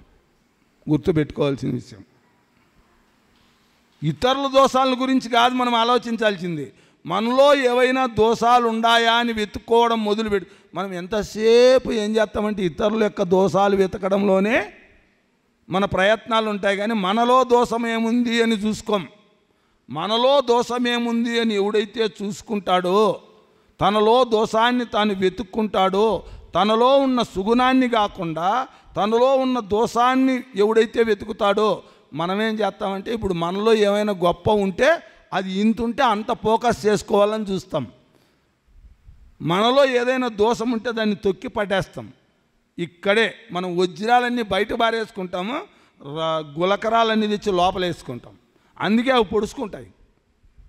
ఈ మనం చేసిన మనలో ఉన్న మంచి గుణాలన్నీ వజ్రాలు. అవి చెప్పుకో, బయటకు బారేయకూడదు. అవి భద్రంగా దాచుకో, బయటికి చెప్పుకోకూడదు. మనం చేసిన మంచి, మనం చేసిన చెడు ఏదైనా ఉంటే చెప్పుకొని క్షమాపణ చెప్పుకుంటే అక్కడ అది క్షీణమైపోతుంది. ఏదైనా మంచి అయినా చెడైనా మనం తిరిగి చెప్పుకోవడం వల్ల భగవంతుని ఎదుట కానీ సమాజం ఎదుట కానీ ఎప్పుడైతే పెడతామో ఆ క్షణంలోనే అది ఆ కర్మ నిర్వీర్యమవుతుంది, దాన్ని తగ్గిపోతుందని పవర్. అందుకే యోగ్యుడు జ్ఞాని, వాడికి అవగాహన ఉన్నటువంటి వాడు తను చేసినటువంటి మంచిని బయటికి పెట్టుకోడు. తన దగ్గర ఉన్నటువంటి కీడు మాత్రం చెడు ఏదైనా ఉంటే చెప్పుకుంటాడు. ఎందుకంటే అది క్లీన్ అయిపోతుంది, ఇది బాగా భద్రంగా ఉంటుంది. సందర్భం వచ్చినప్పుడు నీ దగ్గర ఉన్న మంచి నీకు ఎప్పుడు అవసరమైతే అప్పుడు నీకు సహాయం చేస్తుంది, నిన్ను ఉద్ధరిస్తుంది. ఈ లోకంలో కాదు, పై లోకాల్లో, పై జన్మల్లో కూడా నీకు ఆసరాగా ఉంటుంది. అందుకే దాన్ని భద్రంగా దాచుకో. అవి వజ్రాలు ఎప్పుడైనా బజార్లో వాడేసుకుంటామా? వజ్రాలు బజార్లో వారేసుకుంటే వాడిని పిచ్చోడు అంటారు. గులకరాలు తెచ్చి బీరవలో పెట్టుకుంటాడంటే వాడిని పిచ్చోడు అంటారు. మనమంతా ఇప్పుడు మన దగ్గరుండే తప్పులను మాత్రం భద్రంగా దాచుకుంటాము, మన దగ్గరుండే ఒప్పులు మాత్రం బయటికి చెప్పుకుంటాం. మనం వజ్రాలన్నీ పారేసుకుంటున్నాం, గులకరాలు తెచ్చి లోపల భద్రంగా దాచుకుంటున్నాం. సందర్భం వచ్చినప్పుడు అవి మనకేమీ పనికి రాకుండా పోతున్నాయి. బయట వేసిన విత్తనం, భూమి పైన జల్లిన విత్తనం అది నిర్వీర్యమైపోతుంది. భూమి లోపల వేసిన విత్తనం, లోపల పెట్టిన విత్తనం అది మొక్కయి వృక్షమై 10 రకాల పళ్ళను ఎలా కాస్తుందో, మనం చేసిన మంచిని కూడా మనం చెప్పుకోకుండా ఎప్పుడైతే లోపల పెట్టుకుంటామో అది మనకు ఎన్నో రెట్లు ఎక్కువై మనకు మేలు చేస్తుంది. ఇది మనకు అర్థమైతే జీవితం మొత్తం మారిపోతుంది అని చెప్పి ఇక్కడ పరంధాముడు, ఎందుకంటే ఈ పుణ్యము తెగదు, పాపము తెగదు, ఇవి ఎప్పుడూ తెగేటివి కాదు, వీటి రెండిటికీ అతీతమైన ఆత్మజ్ఞానం బోధిస్తే కానీ, ఆత్మజ్ఞానం కలిగిన వెంటనే ఇక్కడ దీనికి ఉండే గొప్పతనం ఎక్కడంటే, ఈ పుణ్యము నిన్ను వదలదు, పాపము నిన్ను వదలదు. ఇది జన్మల నుంచి ఏదో జన్మకు దారి అవుతూనే ఉంటుంది. పుణ్యం కూడా నిన్ను విముక్తిని చేయదు, పాపం కూడా నిన్ను విముక్తిని చేయదు. అది నరకాన్ని ఇస్తుంది, ఇది స్వర్గాన్ని ఇస్తుంది. ఇది స్వర్గంతో ముంచుతుంది, అది నరకంతో ముంచుతుంది. రెండూ కూడా ముంచేటివే, నిన్ను బయటికి తేల్చేటివేం కాదు. కాబట్టి నీకు ఆత్మజ్ఞానం అనేది మెయిన్ పాయింట్. ఇక్కడ మొత్తం రెండూ మాయం కావాల. అందుకే భగవానుడు నాకు ఆ రెండూ నాకు సమర్పించినోడు నాకు ప్రియుడు, నాకు వదిలేవయ్యా, ఆ రెండూ నీకు వద్దు, వదిలేయి, నువ్వు నన్నే చేరతావు అంటాడు ఆయన. నా స్థాయి నీకు ఇస్తాను, నా చెయ్యి కింద అయింది, నీ చెయ్యి పైన అయింది, నేను అడుగుతున్నా, నువ్వు సాక్షాత్ నిన్ను భగవంతుని నేను అడుగుతాను. ఆ పుణ్యపాపాలు రెండు నాకు వదిలే అంటున్నా. నా చెయ్యి కింద అయింది, నీ చెయ్యి పైన అయింది, ఇవ్వు అంటున్నా, ఇచ్చేయి. నువ్వు మహాత్ముడు అవుతావు, మహానుభావును అవుతావు. అయితే మనము పరకపుల్ల కూడా వదులుకోవడానికి ఇష్టపడం. ఈ పరకపుల్ల కూడా పోతే అట్లా ఉంటే ఏమన్నా ఉపయోగం ఉంటుందేమో రేపు అనే ఆలోచనే ఉంటుంది. కానీ వజ్రాల కథ పక్కన పెడితే దానిలను వదిలిపెట్టడానికి కూడా మనము సిద్ధం కాం. ఇప్పుడు కొత్త చెప్పులు వేసుకొని వచ్చినామనుకో, ఆ ఇడిసి వచ్చింటే ఈనేది భగవద్గీత అయినా ఈడ కూర్చొని ఏం ఆలోచన చేస్తామా? ఎవరన్నా ఇటు కొత్త జనాలు చాలామంది వచ్చినారు, ఈరోజే కొత్త చెప్పులు వేసుకొని వచ్చినానే, ఎవడన్నా వేసుకుపోతాడేమో ఈ ఆలోచన ఉంటుందా? ఎంత మహత్తరమైన జ్ఞానము! ఆత్మజ్ఞానాన్ని గురించి వింటానా, నా భాగ్యం ఏం భాగ్యం అనుకోడు. ఏడంతా మన భాగ్యం తీసుకుపోయి చెప్పుల మీద పెట్టేస్తాం, అవి పోతాయో ఉంటాయో. మన ఆలోచన అంతా ఆడికి తీసుకుపోయి పెడతాం. ఆ దౌర్భాగ్యం అట్లుంటుంది. చెప్పులనే వదులుకోలే మనం, ఇంకా సర్వస్వాన్ని ఎప్పుడు వదులుకుంటామో. సర్వస్వాన్ని వదులుకుంటే కానీ మోక్షం లేదు. ఏదో ఒక రోజు అన్నీ నేను అంటే వదులుకుంటానే ఉన్నాం. ఎన్ని కోట్ల జన్మలు వదులుకున్నామో, ఇప్పుడు వదులుకోకుండా పోయిందేమిలే. జన్మంతా కన్న తెప్పులు పడి సంపాయడము, శరీరం వదిలినప్పుడు మాత్రం అన్నీ వదిలిపెట్టేసి రావడము. ఇలా వదిలేది మనం వదలలేవి, ఎవరు వదిలిస్తాడారు? వదిలిచ్చేది వేరే ఉంది, అందుకని నోరు మూసుకొని వదులుతాం. ఇప్పుడు మనం బుద్ధి జరిగి మనం వదులుకున్నాం అనుకో, మనకు మోక్షం ఇప్పుడే వస్తుంది. ఉండే కిటికీ ఎంత ఉందో చూడు, ఎంత సింపుల్ మ్యాటర్ అంటే, మనము బుద్ధిపూర్వకంగా ఇప్పుడు వదిలిపెట్టామనుకో, ఎప్పుడైనా వదలాల్సిందే కదా అని అర్థమైందనుకో, ఇప్పుడే వదిలిపెట్టామనుకో బుద్ధిపూర్వకంగా, మనకు ముక్తి మన ఎదుటే ఉంటుంది.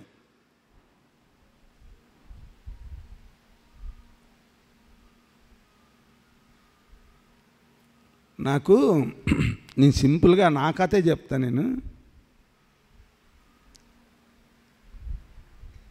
నేను క్రియాయోగము ఒక మాస్టర్ దగ్గర నేర్చుకున్నాం. ఆయన చాలా మహానుభావుడు.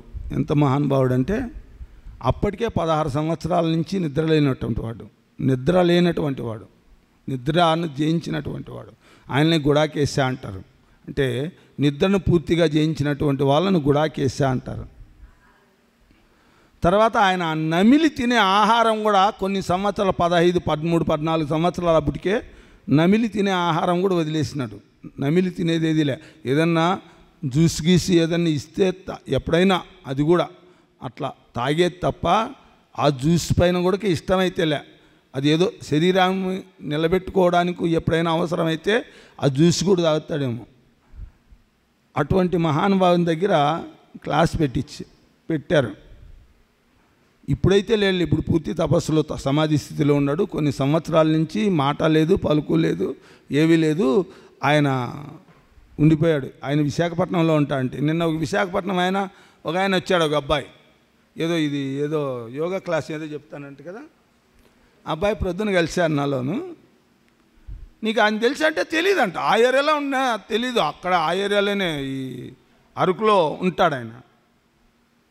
అంటే పని పైన ఇప్పుడు మేము శిష్యులమైనా మాకు దర్శనాలు, మాకు కూడా ఏ శిష్యునికి కూడా దర్శనం లేదని ఇంక పోయేవాళ్ళు పోయి అక్కడ బయట నుంచి ఏమన్నా నమస్కారం చేసుకొని రావాల్సిందే, కానీ ఆయన దర్శనం అయితే ఉండదంట. ఆయన దగ్గర విద్య నేర్చుకునేటప్పుడు ఆయన, ఎందుకంటే ఆయన ఆత్మజ్ఞాని అని ఆయన నోటి నుంచి స్వతసిద్ధంగా ఎప్పుడైతే నమిలి తినేది లేకుండా పోతుందో, పళ్ళతో నమలకోకుండా కేవలం జ్యూస్ లెవెల్కి వెళ్ళిపోతాడో, ఆటోమేటిక్గా వానికి ఆత్మస్పృహ కలగడం చాలా సులభం అని చెప్తాడు. ఇంత స్థాయి ఉండేవాడిని కూడా ఎప్పుడైతే నమిలి తినేటివి తింటే మాత్రం అది పట్టుకుంటుంది, భారం అవుతుందంట. అది పరిపూర్ణ ఆత్మజ్ఞానం కలిగిన తర్వాత భారం కాదేమో, కానీ ఆ సాధనా స్థితుల్లో అది కూడా అడ్డంకి అవుతుంది అంటాడు ఆయన. అటువంటి వాడు ఇలా కళ్యాణ మంటపంలో క్లాస్ పెట్టారు. ఇంత ఉంటుంది కళ్యాణ మంటపంలో, ఇంత జనం ఉంటాము, అందరము ఎవరెవరు దాంట్లో వాళ్ళ బెడ్షీట్ వాళ్ళు పరుచుకుంటాము, కూర్చుంటాము. అక్కడ యోగ సాధన చేపిస్తాడు, ఆ క్రియాయోగం నేర్పిస్తాడు. నేర్పించేటప్పుడు ఆయన మాట్లాడుతూ ఇట్లా ప్రసంగవశాత్తు ఒక మాట అన్నాడు. అంతా 300-350 మంది కూర్చోంటాం, అది ఆ శిక్షణలో ఉన్నప్పుడు ఆయన అన్నాడు, ఇక్కడ వచ్చినటువంటి వాళ్ళ జీవితాలు వీళ్ళు ఎన్ని జన్మలు ఎత్తారు ఇంతవరకు, వీళ్ళు ఏమి సాధించారు, వాళ్ళు ఏ లెవెల్లో ఉండారు, వాళ్ళు ఏ స్థితిలో ఉండారు అనేది నాకు అందరి చరిత్రలో తెలుసు అన్నాడు.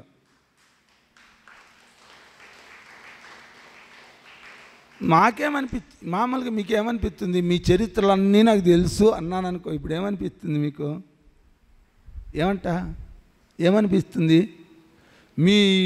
మీ జీవితం నాకు A to Z నాకు అన్నీ తెలుసు అంటే, ఆ లెవెల్లో పూర్తిగా పరిపూర్ణ త్యాగ స్థితిలో ఉన్నప్పుడు, వాళ్ళు దాంట్లో ఆ స్థితిలో ఉన్నప్పుడు వాళ్ళకి అర్థమవుతుంది. దైవజ్ఞానంలో ఉన్నప్పుడు వాళ్ళకు అవగాహనలోకి వస్తుంది. అందుకే ఋషులు కూడా, అందుకే రాముడు పోయినప్పుడు, రాముడు పోతూ ఆశ్రమాలకు పోయినప్పుడు నువ్వు శ్రీమన్నారాయణ అవతారం అని అనేవాళ్ళు. రామునికి మాత్రం నారాయణుని అవగాహన లేదు. ఆ ఋషులు అన్నారు నువ్వు నారాయణుడు, అట్లనా అనేవాడు. అన్నాడు, మళ్ళీ బయటకు పోయిన తర్వాత మళ్ళీ మనిషినే, ఎందుకంటే ఆయన మానవావతారంగా వచ్చాడు కాబట్టి అక్కడ మాయకు లోనైతేనే మానవుడు అవుతాడు. మానవ స్థితి దాటితే మానవుడు అనిపించుకోడు. ఈ ఋషులు కూడా వాళ్ళు మానవ స్థాయిని దాటి ఆత్మస్థితిలోకి ప్రవేశిస్తారు కాబట్టి వాళ్ళకి అన్ని అవగాహనలో ఉంటాయి, అన్నీ తెలుస్తాయి. భూత భవిష్యత్ వర్తమానాలు అన్ని అవగాహనలకి A to Z అర్థమవుతాయి. ఆయన అన్నాక తర్వాత మీ మనుషులే కదయ్యా, ఇప్పుడు ఈ బిల్డింగ్ కట్టినారు కదా, ఇది ఎప్పుడు వచ్చిందో నాకు తెలుసు, ఇది ఎన్నాళ్ళు కొనసాగుతుందో కూడా నాకు తెలుసు, ఇది ఎప్పుడు శిథిలం అయిపోతుందో కూడా నాకు తెలుసు అన్నాడు. ఆ బిల్డింగ్ చరిత్ర కూడా నాకు తెలుసు, నా అవగాహనలో ఉంది అన్నాడు. నాకు ఆశ్చర్యం. ఇదే మంచిదంటే ఏందో చూడొచ్చులే, దీని జీవిత పూర్వోత్తరాలు కూడా ఇది ఎప్పుడు రాళ్ళలో వచ్చింది, తర్వాత ఎన్నాళ్ళు ఉంటుంది, మళ్ళీ పోయేది ఎప్పుడు పోతుందో కూడా నాకు తెలుసు అన్నాడు. అంటే భూత భవిష్యత్ వర్తమానాలన్నీ ఆయనకు అవగాహనలో ఉన్నాయని అర్థమైంది. అన్ని తర్వాత అందరి కుతూహలాన్ని గుర్తించినాడేమో ఆయన. అయినా మీ అందరిలో కూడా ఒకరి స్థితి మాత్రం చెప్తానయ్యా, ఏమని, నువ్వు ఏ స్థితిలో ఉండావో చెప్తాను ఒకరికి అన్నాడు. 300 మంది ఉన్నాము, 300 మందికి పైన ఎవరు లేయల్లప్పుడు కొంతమంది ముందరే కూర్చున్నారు. వాళ్ళు డైరెక్ట్గా వచ్చి ఇప్పుడు కూర్చోండి, వాళ్ళు టకామని సీట్ ఎక్కచ్చు, ఆడు కూర్చున్నాం, మేము మధ్యలో కూర్చున్నాం. మాకు వెనకలు ఉండే వాళ్ళు కొంతమంది ఉన్నారు పాపం, వాళ్ళ పరిస్థితి ఏమి? ఎవడు అందుకోడా వీటికి వచ్చి ఈయన దగ్గరికి మొదటికి వచ్చినానికి ఏమన్నా ఇస్తాడేమో అని అనుకున్నాం మేము అని చెప్పి గబక్కన ఎవరి ఆత్రం కొద్ది వాళ్ళం లేచాం. అది సహజంగా ఉండేదే కదా. లేచినాం. ఎందుకంటే మన చరిత్ర ఏందో తెలుసుకోవాలా మనం ఆధ్యాత్మికంగా. అందులో మాకు అప్పుడు ఏం పిచ్చి అంటే అప్పుడప్పుడే మేము 5-6 సంవత్సరాలు ధ్యాన మార్గంలోకి వచ్చే 6 ఏళ్ళు 7 ఏళ్ళు అయి ఉంటుంది. ఆధ్యాత్మిక మార్గంలో ఉన్నాం కాబట్టి మనకి జిజ్ఞాస ఎక్కువ. ఏమో తెలుసుకోవాలా ఆత్మపరంగా మనం ఎంత ఎదిగినామో, మనం ఏ స్థాయిలో ఉన్నామని మనకు ఆలోచనలు ఉంటాయి కదా. లేచి నిలబడ్డాం. నిలబడతాను, అంతా కూర్చోండి అన్నాడు. అందరినీ కూర్చోబెట్టాడు. కూర్చోబెట్టి మీరందరికీ ఒకలాటమేమని తెలుసుకోవాలని మీరు కాదు నిర్ణయించేది, నేను వచ్చి నిర్ణయిస్తాను అని చెప్పి నేను చూసి ఎన్నుకుంటానో ఎవరికి చెప్పాలనేది నేను చెప్తానని చెప్పి కిందికి దిగొచ్చారు. దిగొచ్చిన తర్వాత ఇప్పుడు ఇదే విధంగా అనుకో, ఇక్కడ మధ్యలో ఖాళీ ఉంది కదా, ఖాళీలో వస్తూ వచ్చాడు. మధ్యలోకి వచ్చిన తర్వాత అందరినీ యగాదిగా చూసుకుంటూ వచ్చాడు. నీట్గా ఇట్లా చూసుకుంటూ వచ్చాడు అందరినీ. అటుకొచ్చి నా దగ్గరికి వచ్చిన తర్వాత వాళ్ళు లేచి నువ్వు లేయి బాబు అన్నాడు.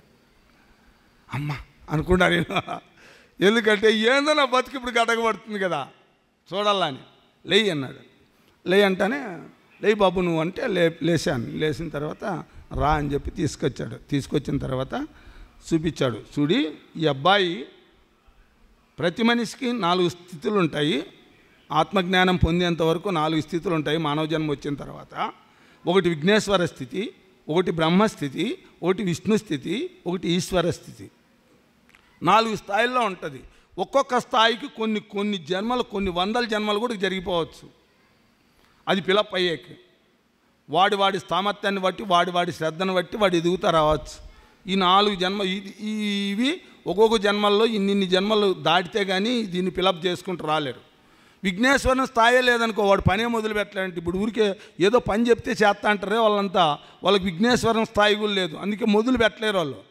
ఎవడన్నా చెప్పిన పని చేస్తారు. అందుకే శూద్రులకు సేవ అన్నాడు కృష్ణుడు. ఎందుకన్నాడంటే శూద్ర స్థితి అంటే కేవలం సేవ చేసేకి మాత్రం వాళ్ళకు ఉంటుంది.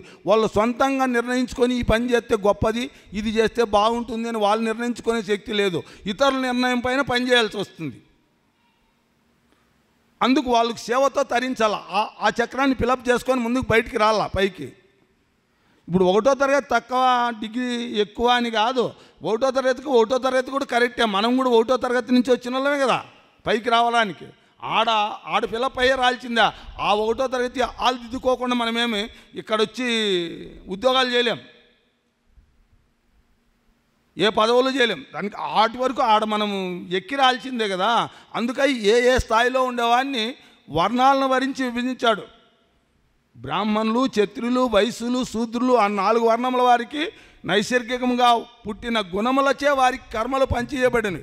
బ్రాహ్మణ విశాం శూద్రాణాంచ పరంతప కర్మాని ప్రభుభక్తాని స్వభావ ప్రభువైర్గుణయ్య అంటాడు కృష్ణుడు. బ్రాహ్మణులు, క్షత్రియులు, వైశ్యులు, శూద్రులు అను 4 వర్ణముల వారికి నైసర్గికంగా పుట్టిన గుణములచే కర్మలు పంచియబడినవి.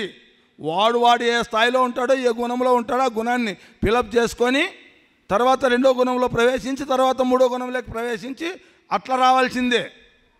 అందుకని వాళ్ళు మహానుభావులైనటువంటి వాళ్ళు సద్గురువుల దగ్గరికి వెళ్తే గురువులకు వాళ్ళ సామర్థ్యం తెలుసు కాబట్టి వీడు ఏ పనికి వస్తాడో అని ఆ పనికి తగ్గట్టుగా వాళ్ళు పని ఇస్తారు.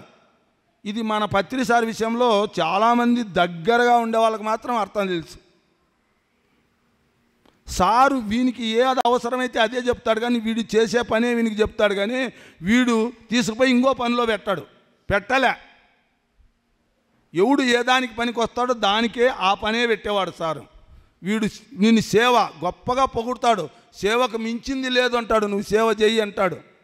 వాళ్ళలో అక్కడ ప్రోత్సహిస్తాడు, సేవ చేపిస్తాడు. ఇట్లా ఒక్కొక్క స్థాయిలో ఉండేవాడిని, ఒక్కొక్క లెవెల్లో ఉండేవాడిని ఒక్కొక్క దానికి అనుగుణంగా వీడి జ్ఞానానికి పనికి వస్తాడు. లేదంటే వీడు ధ్యాన సాధనకు పనికి వచ్చేవాడిని ధ్యాన సాధన బాగా చేసుకోమంటాడు.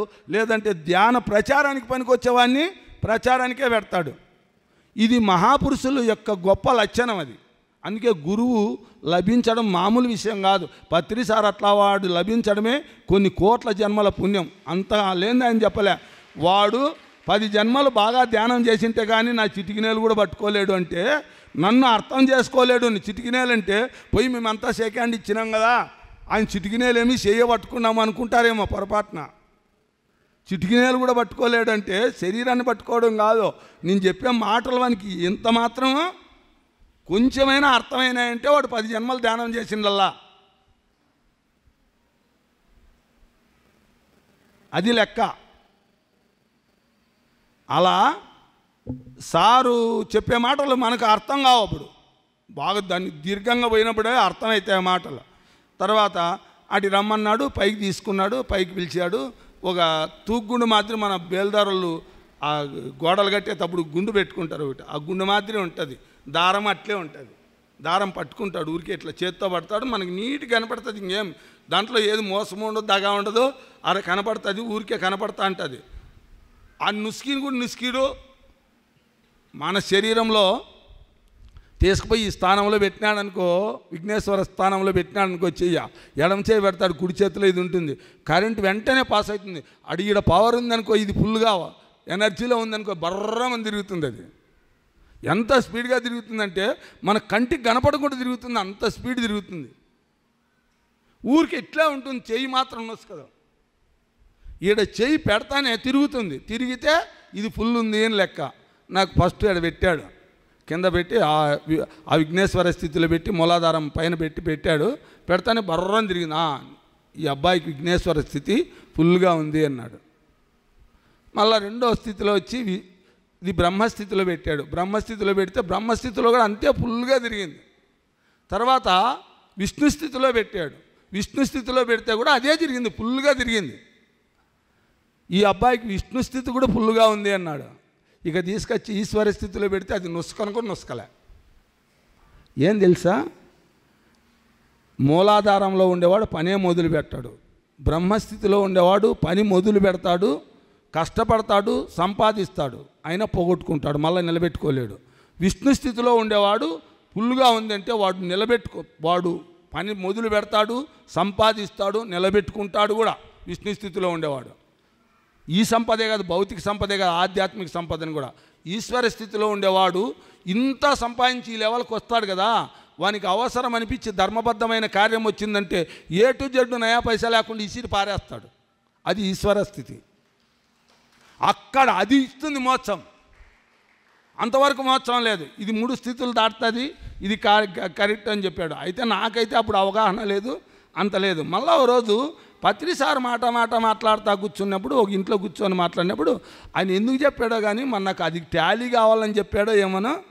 గోపాల్ రెడ్డి ప్రతి మానవ జన్మలోకి వచ్చిన తర్వాత వానికి 100 కౌరవ జన్మలు ఉంటాయి, తర్వాత 5 పాండవ జన్మలు ఉంటాయి, ఒక కృష్ణ జన్మ ఉంటుంది, ఆ తర్వాత మోక్ష మార్గంలోకి ప్రవేశం ఉంటుంది అని చెప్పాడు. అవి ఎట్లా సార్ తెలుసుకుండేది అని అడిగాను నేను. ఇప్పుడు నా స్థితి ఆడుందని నేను ఏ రకంగా దాన్ని కొలమానం తీసుకోవాలంటే, నీకు అవన్నీ ఏం అవసరం లేదులే, కానీ నువ్వు కౌరవ జన్మలు అయిపోయినాయి నీకు, పాండవ జన్మలు అయిపోయినాయి నీకు, కృష్ణుని జన్మ కూడా అయిపోయింది నీకు అన్నాడు. నాకు ఒకసారిగా ఆలోచన వచ్చింది, కృష్ణ జన్మ అయిపోయింటే ఇంక మళ్ళీ ఇంటికి మానవ జన్మలోకి ఇంటికి వచ్చినాయి నేను. కృష్ణుడు పుడతానే అన్ని అద్భుతాలు చేశాడు కదా, అన్ని మహత్తులు చూపించాడు కదా, నాకు ఎందుకు ఈ మహత్తులు రాలేవాడి. కృష్ణుని జన్మకు వచ్చినావనిలే ఆయన, కృష్ణ జన్మ కూడా అయిపోయిందయ్యా అని ఆ మాట ఊరికే అని ఇడిచిపెట్టుకోకుండా నీకు అయిపోయింది నాకు అయిపోయింది అన్నాడు. వెంటనే ఇదేందబ్బా ఇట్లా అంటే, మరి ఇంక అన్నీ అయిపోయింటే మళ్ళీ ఎందుకు సార్ నేను ఇటుకి వచ్చినాను.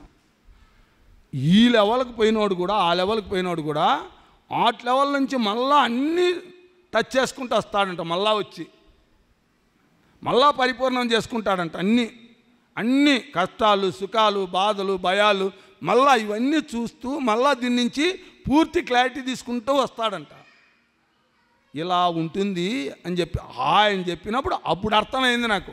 ఓహో, మళ్ళా తర్వాత ఆయన మాటలు లేని పరిస్థితుల్లో మళ్ళీ ఆయన దగ్గర పోయినప్పుడు ఆయన తొడ మీద పండబెట్టుకొని నన్ను కూర్చోబెట్టుకొని ఒక 3/4 గంట ధ్యానం చేసిన తర్వాత కళ్ళు తెరిచిన తర్వాత మళ్ళీ ఆయనకు నేను అప్పుడు పలకలో రాసి ఇచ్చిన, స్వామి నాకు 3 స్థాయిలు దాటినాను కదా, 4వ స్థాయి అయినటువంటి లయస్థితి ఇంకా నేను దాటలేదు, అది డైరెక్ట్గా లయ స్థితికి పోకుండా మళ్ళా క్రియాయోగంలో మొదటి నుంచి నేను ఎందుకు చేసుకుంటుండల్లా ఆ స్థితికి పోవాలంటే నేను ఏం చేయాలా అని రాస్తే ఆయన ఏం రాస్తాడంటే, నాయనా నీకు అంతా తెలుసు, ఇక దాని గురించి నన్ను అడగద్దు, నీకే తెలుస్తాయి పో అన్నాడు. ఎట్లా? ఏం ఆలోచన? నాకే తెలుస్తాయంటే ఎట్లా? ఇప్పుడు ఇంకొకరి దగ్గర నుంచి ఏ గురువు దగ్గరికి పోయి నా పరిస్థితి ఎట్లా అని అడుక్కోవాల్సిన పనిలే. నాకు అవసరం ఏదైతే అవుతుందో ఆ అవసరానికి నాకు తగ్గట్టుగా నా స్ఫురణలోనేది నాకు తడుతుంది. అది ఆటోమేటిక్గా అది స్ఫురణ ఇంకొకరి నుంచి తీసుకోవాల్సిన అవసరం ఉండదు. నాకు అవసరమైతే ఏది అవసరమైతే అప్పుడు ఆ సందర్భం బట్టి అది ఆల్రెడీగా స్ఫురణలోకి వస్తుంది. ఇలా సత్పురుషుల యొక్క మహాపురుషుల యొక్క సహవాసాలు ఎట్లా ఉంటాయంటే, అందుకే కృష్ణునికి ఎందుకు ఈ కథ చెప్పాను మీకు ఇవన్నీ. వీటి వరకు వచ్చి ఆడ నిలిపెట్టి నేను ఇది చెప్పా, ఇప్పుడు చెప్పండి మీ ఊహలు ఆడుండయి చూద్దాం. ఎందుకు ఇవన్నీ చెప్పాల్సి వచ్చింది? అర్జునుడు ఏ స్థితిలో ఉన్నాడో ఆయనకి ఇప్పుడు అవసరమేదో అది అక్కడ ఆ సందర్భంలో ఆయనకు అవసరమైంది ఆత్మజ్ఞానం తప్ప ఇతరత్ర ఏవి పనికిరావు. ఆయనకు ఆ స్థితి అవసరము, ఆ జ్ఞానం అవసరము. అప్పుడు ఆ నుంచినే విముక్తుడు అవ్వడానికి ఆయన దగ్గరయ్యాడు. అందుకే డైరెక్ట్గా ఫస్ట్ ఆత్మజ్ఞానం గురించి బోధించాడు. కేవలం ఆత్మజ్ఞానం బోధించి వదిలిపెట్టలే. ఎందుకంటే ఆత్మజ్ఞానం ఎన్నో ఉపనిషత్తుల్లోనూ రకరకాలైనటువంటి శాస్త్రాల్లో ఉంది. అక్కడ అది నిర్గుణ జ్ఞానం. ఆ నిర్గుణ జ్ఞానాన్ని సగుణంగా ఎలా దాన్ని మార్చుకోవాలో, తన అనుభవానికి తెచ్చుకోవాలో, తర్వాత కర్మయోగాన్ని విస్తారంగా బోధించాడు. ఏ శాస్త్రంలోనూ కర్మయోగాన్ని అంత విస్తారంగా బోధించిన శాస్త్రం లేదు. అది భగవద్గీతకే సొంతం కర్మయోగం. తర్వాత దాన్ని ఎట్లా సగుణంగా మార్చుకోవాలనో చెప్పాడు. ఆ తర్వాత దాన్ని ఎలా సాకారం చేసుకోవాలో స్థితప్రజ్ఞ లక్షణాల్లో చెప్పాడు. కాబట్టి ప్రతిదీ సెంటెన్స్ ఎట్లా ఎక్కడ ఏది సందర్భం వస్తే ఆ విధంగా ఆ జ్ఞానాన్ని అందిస్తూ వచ్చాడు భగవద్గీతలో భగవానుడు. అంతా కళ్ళు మూసుకోండి మేడం, కళ్ళు మూసుకోండి సార్.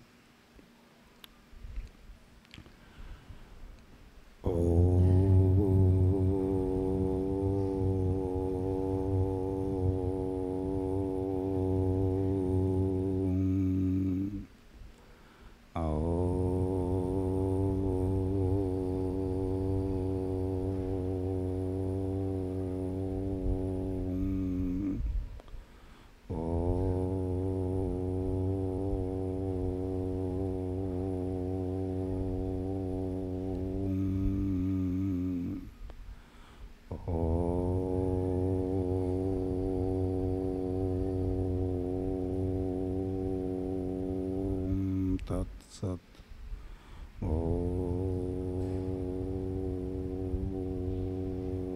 ఓం తత్సత్. ఓం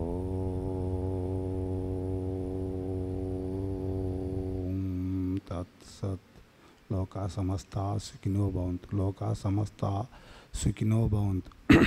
యోగేశ్వరేశ్వరుడైన శ్రీకృష్ణ పరమాత్మ గట్టిగా క్లాప్తో ధన్యవాదాలు అర్పించుకుందాం. అలాగే గీతామాత గట్టిగా క్లాప్తో ధన్యవాదాలు అర్పించుకుందాం. అలాగే భాగవతామాత గట్టిగా క్లాప్తో ధన్యవాదాలు అర్పించుకుందాం. అలాగే రామాయణ మాత గట్టిగా క్లాప్తో ధన్యవాదాలు అర్పించుకుందాం.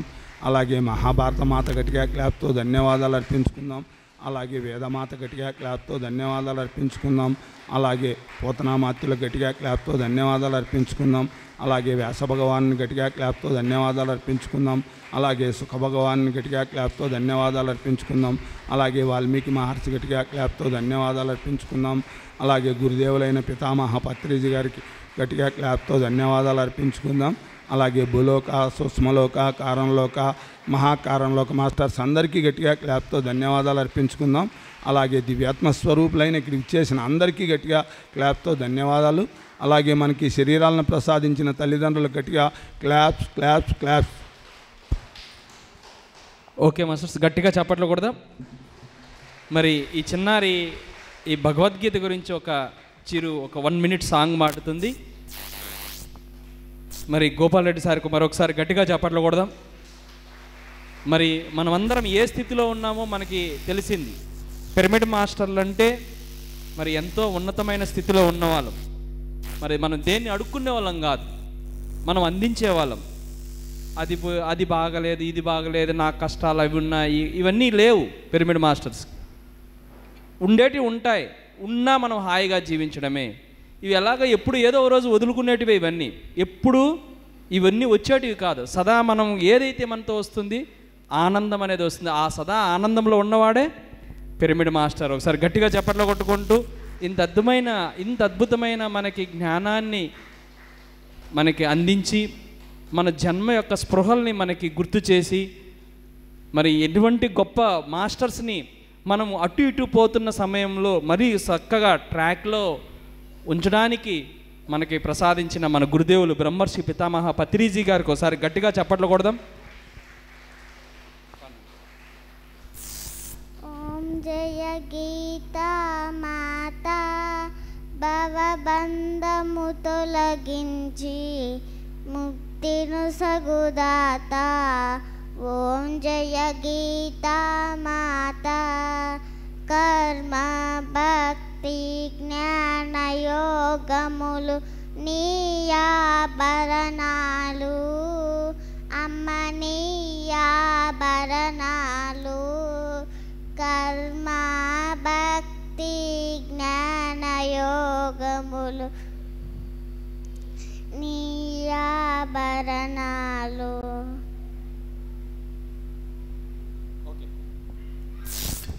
ఓకే, ఈ చిన్న గట్టిగా చప్పట్లు కొడదాం. మరి మరొకసారి గట్టిగా బ్రహ్మర్షి గోపాల్ రెడ్డి గారికి రెండవ రోజు మనం గీతామృతాన్ని వారి అనుభవంతో మనం అదే చూసాం కదా. పాండిత్యం బోల్డ్ ఎంతమంది చెప్తూ ఉంటారు, కానీ అవన్నీ మనకి ఎక్కవు. ఒక అనుభవం పొందిన వ్యక్తి ఆ అనుభవంతో చెప్పడమే నిజమైన వినడం మన భాగ్యం. సాక్షాత్తు కృష్ణ పరమాత్మ రూపంలో ఆయన మనకి భగవద్గీత బోధించి, ఎవరైతే యోగం చేసి మరి ఆ గీతను బోధిస్తారో వాళ్ళు దగ్గర వినడం నిజంగా ఆ భాగ్యం. అందులో మన పిరమిడ్ స్పిరిచువల్ సొసైటీ మూమెంట్లో మరి భగవద్గీతని ఎంతగా ఏమాత్రం చదువుకోని ఒక వ్యక్తి ఈ జన్మలో ఇంత అనర్గళంగా చెప్తున్నారు అంటే అది గత జన్మల యొక్క ప్రాప్తి సంస్కారం, ఆయన చేసిన సాధన, ఆయన పొందిన మహాజ్ఞానం. ఈ జన్మలో ఆయన కేవలం బోధించడానికి మాత్రమే వచ్చాడు, అంతే. ఆయన సాధన కోసం రాలేదు. ఆయనకి ఒకానొక కారణం చేత స్పృహ వచ్చింది, నేను చేయాల్సిన పని ఇది అని. అందుకు పత్రి సార్ ఆ రోజే లాక్ చేశాడు, నువ్వు రిజర్వ్ నాయన అని చెప్పేశాడు. అది ఆ తర్వాత ఎవరికైనా అంతే, కృష్ణ పరమాత్ముడికైనా అంతే, రాముడికైనా అంతే, ఆయనకైతే మనకైనా అంతే. సో అదందరికీ పిరమిడ్ స్పిరిచువల్ సొసైటీ మూమెంట్లో అది అందరికీ మామూలుగా తెలిసిన విషయమే, విదితమే. So thank you very much. ఉదయం ఖచ్చితంగా మళ్ళీ అందరూ చిన్నపిల్లలు 5:45కి అక్కడికి ఉండాలి. పెద్దవాళ్ళు 4:45 ధ్యానస్థల దగ్గర ధ్యానంలో ఉండాలి. ఈ క్షేత్రం కేవలం ధ్యానం కోసం నిర్మించబడింది. సో ఖచ్చితంగా ధ్యానం అనేది చాలా ముఖ్యం ఇక్కడ. తర్వాత సేవ ఉంటుంది. తర్వాత యథావిధిగా నేను ఎలాగైతే పెద్దవాళ్ళకి ఈరోజు ఉదయం రమాదేవమ్మ దగ్గర అక్కడ జ్ఞానం పొందామో, రేపు కూడా రమాదేవమ్మ నేతృత్వంలో ఎంతోమంది మాస్టర్ల యొక్క జ్ఞానామృతాన్ని మనం చింత చెట్టు దగ్గర తీసుకుందాం. మరి పిల్లలకి అలాగే ఉంటుంది, సాయంకాలం ఎలాగో గీతామృతం ఉంటుంది.